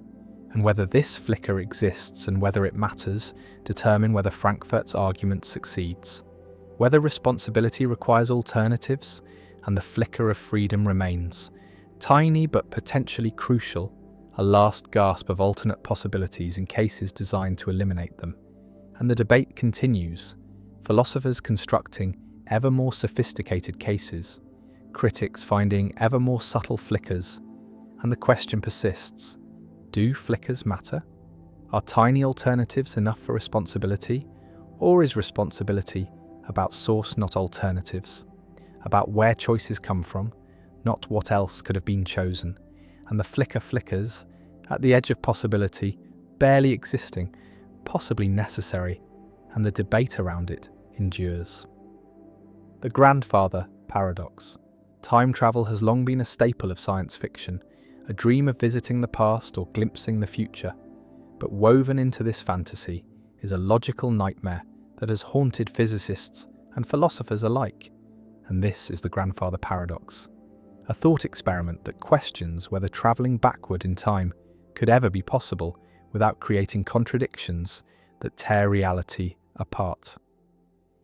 Imagine a person who builds a time machine and travels back to a point before their own birth. And while in the past this person encounters their grandfather as a young man, before he has met the traveller's grandmother, before any children have been conceived, and in a moment of recklessness or malice or accident, the time traveller kills their grandfather. The question that follows is immediate and devastating. If the grandfather dies before fathering any children, then the time traveller's parent is never born. And if the parent is never born, then the time traveller is never born. And if the time traveller is never born, then no one travels back in time to kill the grandfather, which means the grandfather lives, which means the parent is born, which means the time traveller is born, which means someone does travel back in time to kill the grandfather, and the loop closes, a perfect circle of cause and effect that devours itself. The paradox suggests that backward time travel, if possible, would permit changes to the past that erase their own causes, creating logical contradictions that seem to violate the basic structure of causality, the idea that causes precede effects, that events unfold in a coherent sequence rather than collapsing into impossible tangles. Some physicists argue that the paradox proves time travel to the past is impossible, that the laws of physics must somehow prevent any action that would create a causal loop or alter history in a way that leads to contradiction. And this idea is formalized in the Novikov self-consistency principle, which states that if time travel is possible, then only self-consistent timelines can occur, meaning the time traveler would find themselves unable to kill their grandfather. No matter how hard they tried, the gun would jam, the traveler would hesitate, something would always intervene to preserve consistency. Others propose the many worlds interpretation, suggesting that when the time traveler kills their grandfather, they create a branching timeline, a parallel universe where the grandfather dies and the traveler is never born in that branch, while in the original timeline, everything continues as before. And so no true paradox arises because the timelines never contradict each other. They simply diverge. Still others embrace the idea that time is not a single linear path, but a more complex structure, a block universe where past, present, and future all exist simultaneously, and where time travel is simply movement through a fixed four-dimensional landscape. And in such a universe, the grandfather was always killed by the time traveler. The timeline was always that way. There is no changing of history because history is immutable. All events, including the time travel, are already written into the fabric of space-time. The paradox also raises questions about identity and causation, about what it means to exist, about whether effects can precede their causes, and whether the universe permits contradictions or whether reality itself enforces logical consistency as a fundamental law. The grandfather paradox remains one of the most vivid illustrations of the conceptual challenges posed by backward causation, a puzzle that blends physics with metaphysics, science with philosophy, and that forces anyone dreaming of time travel to confront the possibility that the past, once written, cannot be rewritten without unraveling the very threads that make existence coherent. The homunculus problem, the little person inside who watches the brain. A neuroscientist explains vision by saying that light enters the eye, forms an image on the retina, signals travel through the optic nerve to the visual cortex, and there an image is formed, a representation of the external scene. And this explanation seems to explain something, seems to describe how vision works. But philosopher Daniel Dennett points out a fatal flaw. The explanation assumes that someone or something views the image in the visual cortex, reads the representation, sees what is represented, and this viewer is like a little person inside the head, a homunculus watching an internal screen. And now we need to explain how the homunculus sees, how it processes the image. And the same problem arises. We imagine the homunculus has its own eyes and brain, its own visual cortex with another image, and another homunculus inside the homunculus viewing that image, and the regress continues infinitely. Homunculi all the way down, each one requiring its own internal viewer, and nothing is actually explained. The mystery of perception is just pushed back one level, relocated from the person to the homunculus. And this is the homunculus problem, the fallacy of explaining mental processes by positing an internal agent that performs those processes. And the problem reveals that explanation requires mechanism, requires showing how processes work without assuming an intelligent agent that does them, requires decomposing tasks into simpler tasks that eventually reach mechanical operations that require no intelligence, no awareness, no homunculus. Imagine opening a person's skull and looking at the brain, and there you find a tiny theatre, a little stage where sensory information is displayed, sounds and sights and sensations. And sitting in the audience is a little person, the homunculus watching the show, perceiving the displays, making decisions, sending commands. And this little person is you, is the conscious self, the experiencer. And this picture is intuitively appealing, matches how consciousness feels like there is someone inside watching experience. But the picture is incoherent, because now we must explain how the homunculus perceives, how it watches the theatre. And if we say it has its own brain, its own sensory organs, then we need another homunculus inside the first one, and the regress is infinite, and nothing is explained. And the homunculus picture must be abandoned, must be replaced with explanations that do not posit internal observers, that explain perception and consciousness in terms of processes that are themselves mechanical, that do not presuppose the intelligence or awareness we are trying to explain. The homunculus problem arises repeatedly in theories of mind, in explanations of perception, cognition, action, and consciousness, because it is tempting to explain mental processes by saying that some part of the mind does something, recognizes patterns, interprets symbols, makes decisions, and implicitly we imagine this part as an intelligent agent, as a little homunculus with its own capacities. But this merely relocates the problem, does not solve it, and genuine explanation requires decomposing intelligent processes into non-intelligent mechanisms, showing how intelligence emerges from non-intelligent parts, how mind arises from matter that is not itself minded. Visualize the solution to the homunculus problem as building intelligence from the bottom up, starting with simple, mechanical processes that require no intelligence, reflexes, stimulus-response pairs, basic computations, and combining these processes into more complex systems, and these systems into still more complex systems.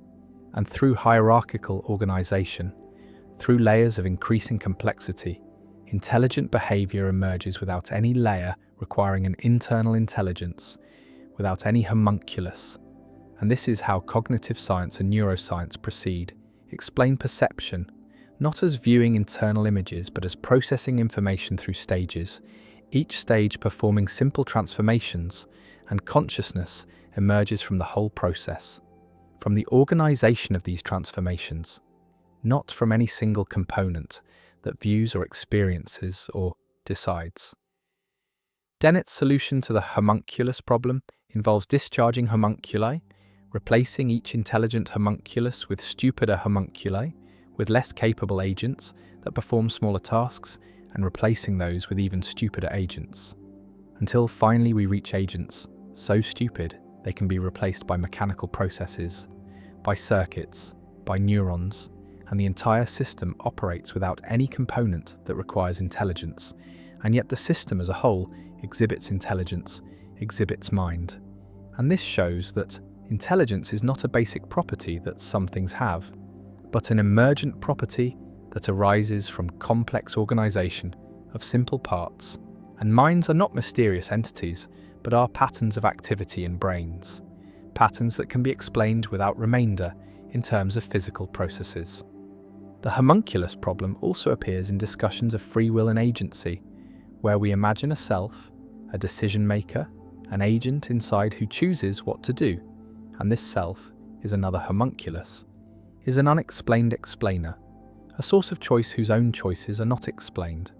And genuine explanation of action requires showing how decisions arise from brain processes, how choices emerge from neural activity without positing an agent whose choices are uncaused or caused by nothing, and this requires abandoning the homunculus picture of self, replacing it with a distributed picture where the self is not a little person inside but is the whole system, is the pattern of activity across the brain, and agency emerges from this pattern. One response to the homunculus problem accepts it as showing that certain kinds of explanation are illegitimate, are pseudo-explanations that do not actually explain, and cognitive science must avoid homunculi, must explain processes mechanically, must show how mind arises from mindless matter, and this constraint shapes the development of theories forces, theories to be mechanistic, to specify algorithms, to avoid appeals to mysterious inner agents.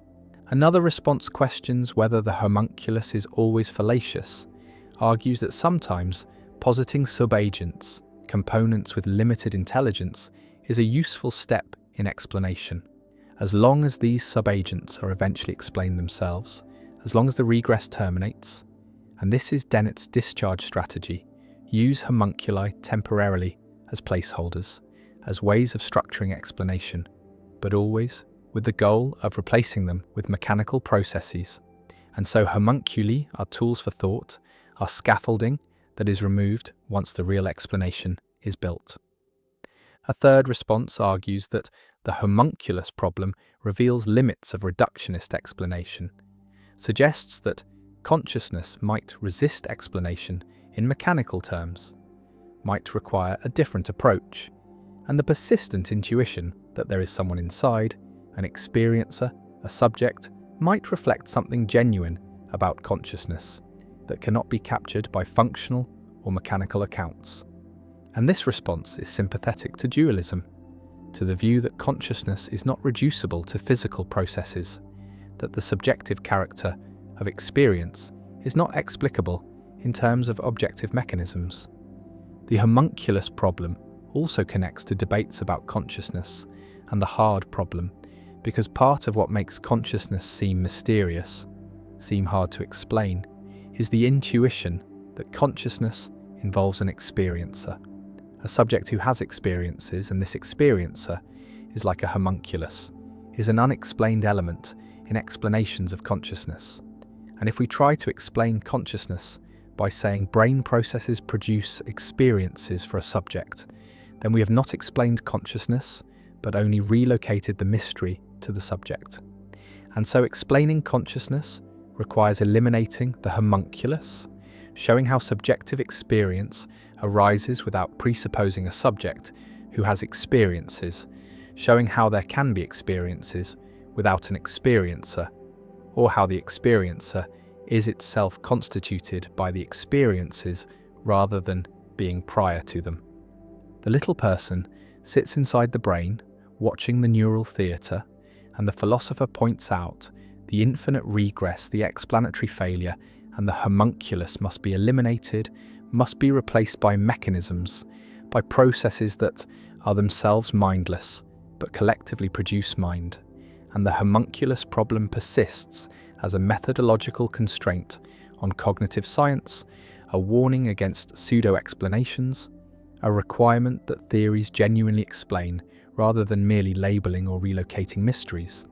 And the problem remains relevant, remains invoked whenever theories implicitly appeal to internal agents, to components with unexplained intelligence, to parts that do what needs explaining, and the homunculus is a perennial temptation, a fallacy that resurfaces in new forms, and vigilance is required to avoid it, to ensure that explanations of mind explain all the way down to mechanical processes, to neural activity, to physical causation, and the little person must vanish, must be dissolved into the processes that were supposed to serve it, and the brain emerges not as a theatre with an audience, but as a complex system of interacting components, none intelligent on its own, but collectively generating the intelligence we attribute to the person.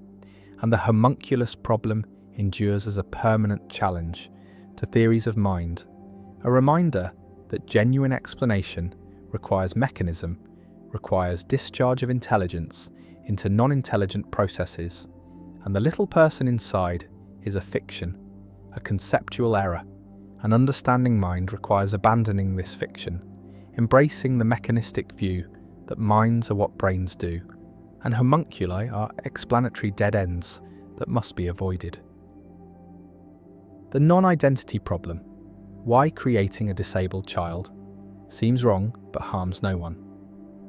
A woman takes medication that she knows will cause her future child to be born with a disability that will significantly reduce the child's quality of life, but will not make life so bad that it is not worth living, and the child will live with chronic pain, with limited mobility, with challenges that most people do not face. But the child will still experience joy and love and meaning, and life will be worth living overall, just harder, just less good than it could have been.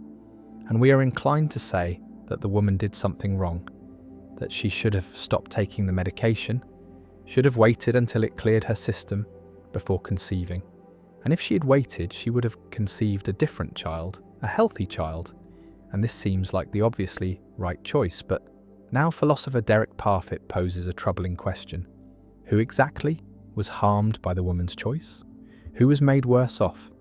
And the answer is puzzling because the disabled child cannot claim to have been harmed.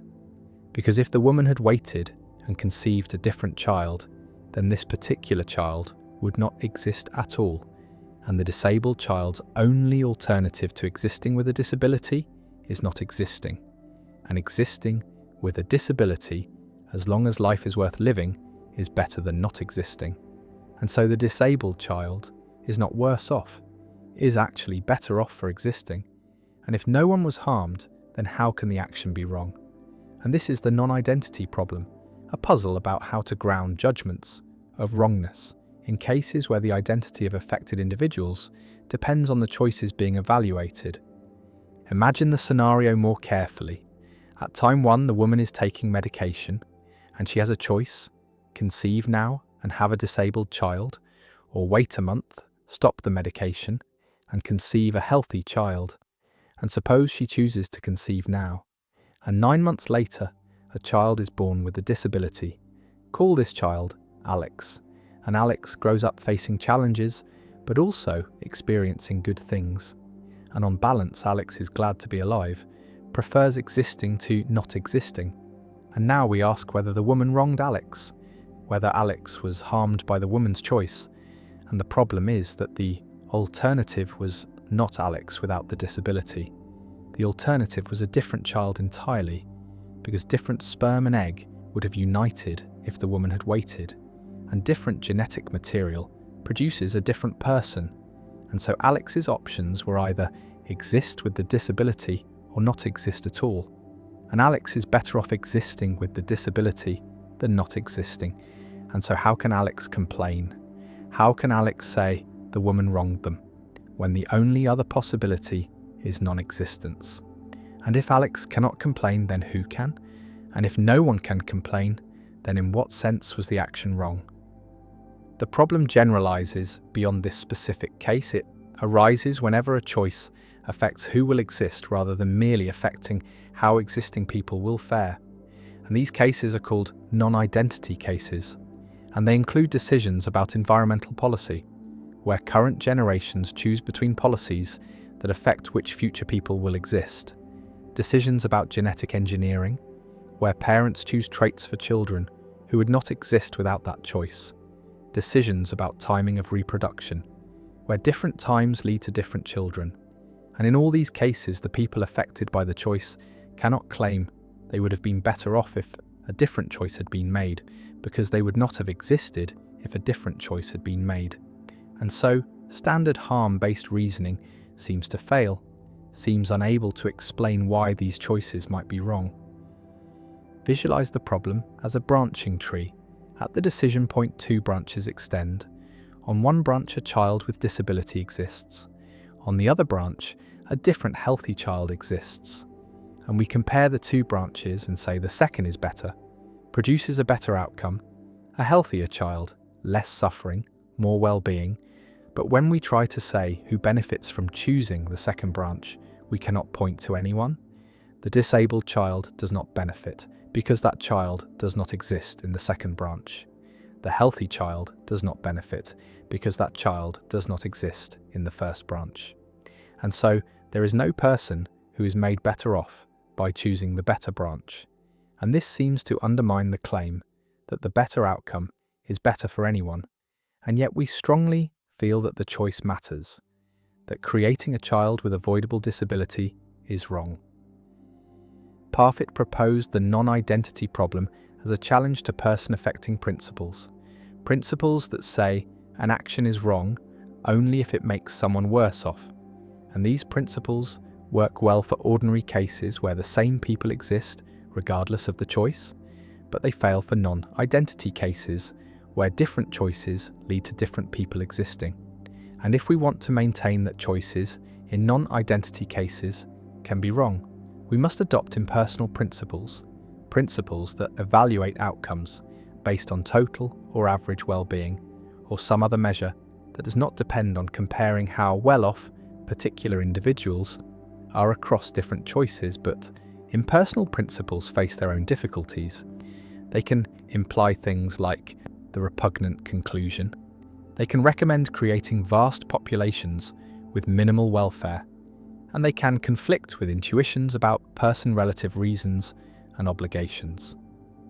One response to the non-identity problem is to reject the claim that wrongness requires harming someone, to argue that some actions are wrong, even though they do not make anyone worse off, and creating a child with an avoidable disability is wrong. Not because it harms the child, but because it fails to give the child the best start in life, violates a duty to create the best children we can, and this response requires specifying what duties we have regarding procreation, what standards of care apply to potential children, and whether these duties are owed to specific individuals or are impersonal obligations about making the world better.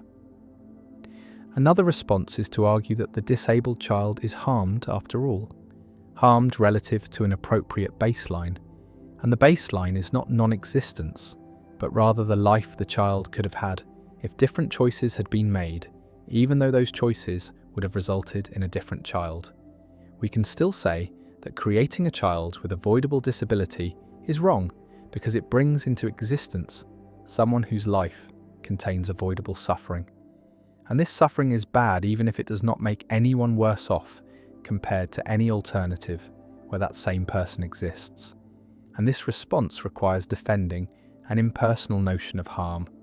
Harm that is not comparative, not based on counterfactuals about specific individuals, but based on the presence of bad states like suffering. A third response is to bite the bullet and accept that the action is not wrong, that if no one is harmed, then nothing bad has happened. And this response embraces person-affecting principles and accepts their implications even in non-identity cases, admits that we cannot say the woman wronged the disabled child, cannot say she should have waited, and while this seems counterintuitive, perhaps our intuitions are wrong, perhaps we are confused about non-identity cases, and the theoretical clarity of person-affecting principles outweighs the cost of accepting counterintuitive conclusions. The non-identity problem has practical implications for reproductive ethics, for decisions about genetic screening, prenatal testing, selective abortion, and genetic modification, because many of these decisions are non-identity cases where choosing one option means one child exists, and choosing another means a different child exists. And if we cannot say these choices harm anyone, then it becomes difficult to regulate them. Difficult to say parents have obligations about which children to create. And yet most people feel strongly that some procreative choices are wrong, that parents should not knowingly create children with serious avoidable disabilities, that we have reasons to prefer healthy children, and these feelings need grounding, need principles that explain why these choices matter, even though no particular person is made worse off. The woman stands at the choice point, medication in hand, and she can conceive now or wait, can create a child with disability or create a different healthy child, and the choice seems obvious. And yet when we try to justify the obvious answer, try to explain why waiting is better, the justification becomes elusive, slips through our fingers, because no one is harmed by conceiving now. The child who exists is glad to exist, and the child who would exist if she waited does not exist to be disappointed. And the non-identity problem reveals a gap in our moral thinking, a case where our judgments are clear, but our reasons are unclear, where standard moral frameworks fail to explain intuitions we hold strongly, and Parfit's problem remains unsolved, challenging, forcing recognition that identity matters, that who exists matters, and that moral philosophy has not yet developed adequate tools for handling cases where choices determine who exists rather than merely how well existing people fare, and the problem persists, technical and troubling, a reminder that even procreation, the most basic of human activities, raises profound ethical puzzles that resist easy answers. The omniscience paradox. Can God know what it's like to not know everything? A theologian declares that God is omniscient, all-knowing, possessing complete and perfect knowledge of everything that can be known, every fact, every truth, every possibility, past, present, and future. And this claim seems straightforward, seems like a natural attribute of a perfect being, and yet a puzzle emerges when we consider what omniscience includes, whether it encompasses not just propositional knowledge, facts that can be stated as true or false, but also experiential knowledge, the knowledge of what something feels like, what it is like to undergo certain experiences. And the paradox asks whether God knows what it is like to not know something, whether God understands the experience of ignorance, confusion, discovery, learning, and if God does know what ignorance feels like, then God must have experienced ignorance. But if God has experienced ignorance, then God was not always omniscient, and if God cannot know what ignorance feels like, then there is something God does not know. And either way, omniscience seems incomplete, seems to have gaps, and this is the omniscience paradox, a puzzle about whether complete knowledge includes knowledge of incomplete knowledge, whether knowing everything includes knowing what it is like to not know. Imagine God trying to understand human experience, trying to grasp what it feels like to be confused, to search for answers, to wonder whether something is true, to make mistakes, to learn, to have that moment of insight when understanding suddenly clicks into place after struggling. And these experiences seem to require not knowing, seem to be essentially experiences of ignorance or partial knowledge. And if God has never been ignorant, has always known everything, then God has never had these experiences, has never felt what it is like to learn. And so there is an aspect of human experience that God cannot fully understand, cannot know from the inside, and this suggests that omniscience, defined as knowing everything, is actually impossible, because knowing everything includes knowing what it is like to not know everything, and these two forms of knowledge are incompatible, cannot both be had by the same being at the same time. The paradox connects to philosophical debates about the nature of knowledge, about whether there are different kinds of knowledge that cannot be reduced to each other: propositional knowledge, knowing that something is true, and experiential knowledge, knowing what something is like. And the distinction is illustrated by cases like colour perception.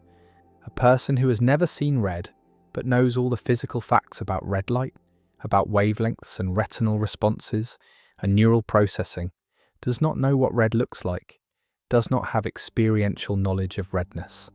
And when they see red for the first time, they learn something new. And this suggests that experiential knowledge is distinct from propositional knowledge, cannot be obtained just by knowing facts. And if this is right, then God's omniscience, if it is purely propositional, misses something, misses the experiential dimension. And God does not know what it is like to see red for the first time, does not know what it is like to learn, does not know what ignorance feels like. Visualize the problem as a conflict between two divine attributes: omniscience, which requires always having known everything, and perfect empathy or understanding, which requires knowing what human experiences feel like from the inside.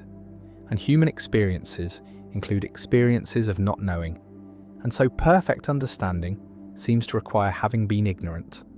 But omniscience seems to exclude ever being ignorant, and the two attributes pull in opposite directions, and something must give.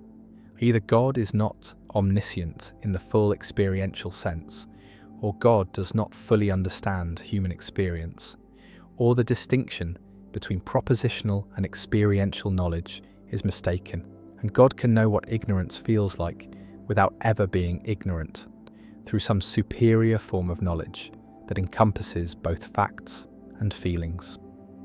One theological response is to argue that God's knowledge is sui generis, is of a different kind than human knowledge, and God knows what ignorance is like, not by experiencing it, but by knowing its nature completely, by understanding all its causes and effects and phenomenal properties, and this understanding is so complete that it counts as knowing what ignorance is like, even though God has never been ignorant.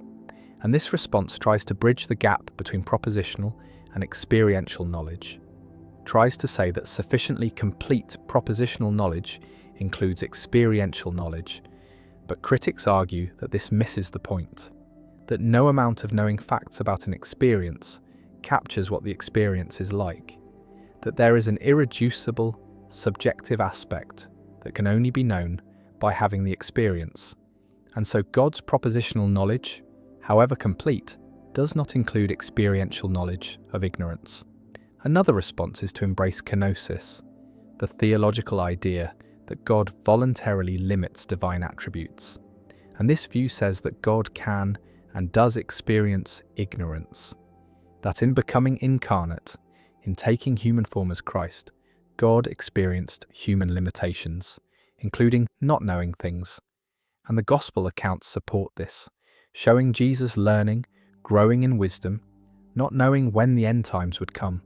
And this shows that God can experience ignorance without ceasing to be God, that omniscience is not essential to divinity, but is a power that can be set aside. And this resolves the paradox by denying that God is always omniscient, accepting that there are times when God voluntarily limits divine knowledge. But this creates new puzzles about whether a being that is not always omniscient can be called omniscient, and whether divine attributes can be temporary.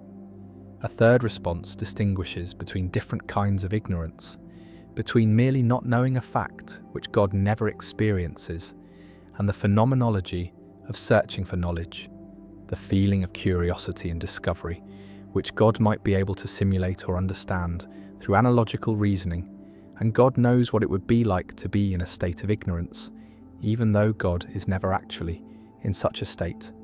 Just as someone who has never been to Mars might know what it would be like through detailed scientific knowledge and imagination, and this response tries to preserve both omniscience and experiential understanding by making experiential knowledge a form of imaginative or counterfactual knowledge. But again, critics argue that simulating or imagining an experience is not the same as having it, that there is a difference between knowing what it would be like and knowing what it is like, and God's simulated ignorance is not real ignorance and does not provide the experiential knowledge that the paradox concerns. The omniscience paradox also raises questions about divine immutability, the claim that God does not change, because if God learns or discovers anything, then God changes, gains knowledge that was previously lacking, and this violates immutability, and so perfect knowledge seems to require having always known everything, never learning, never being surprised, and yet this static, eternal knowledge seems incompatible with understanding temporal beings who do learn and are surprised, and reconciling omniscience and immutability with understanding human experience remains a challenge for classical theology. The paradox extends beyond ignorance to other experiential states. Does God know what it is like to be tempted, to feel desire for something forbidden, to struggle with moral choice?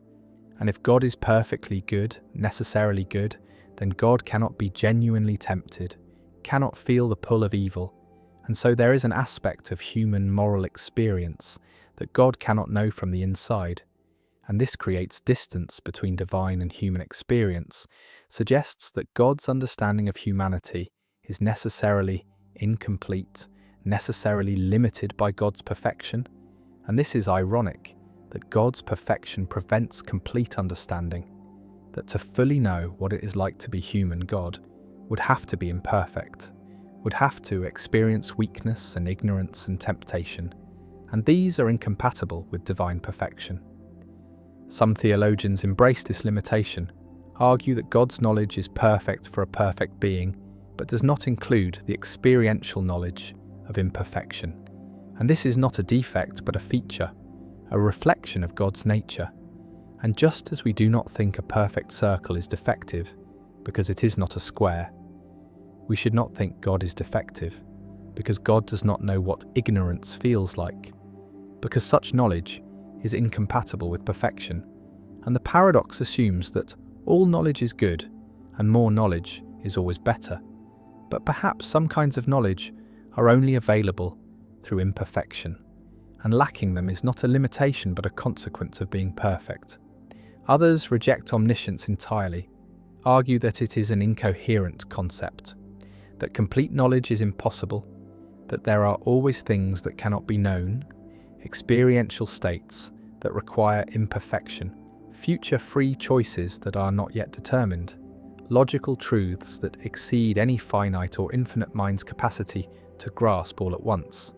And if omniscience is impossible, then God is not omniscient, but this does not diminish God, does not make God less than perfect, because perfection means having all attributes that it is possible to have, not having impossible attributes. And omniscience, like omnipotence, when examined carefully, turns out to be impossible, and so God is not omniscient, but maximally knowledgeable, knows everything that can be known, and this is sufficient for divinity. God stands outside time, knowing all facts, all truths, all possibilities, and yet there is a gap, an experiential gap. God does not know what it feels like to search, to wonder, to be wrong, to learn. And whether this gap is a limitation or a feature remains contested, and the omniscience paradox persists, challenging the coherence of divine attributes, forcing clarification of what knowledge means, what kinds of knowledge exist, and whether complete knowledge is even possible.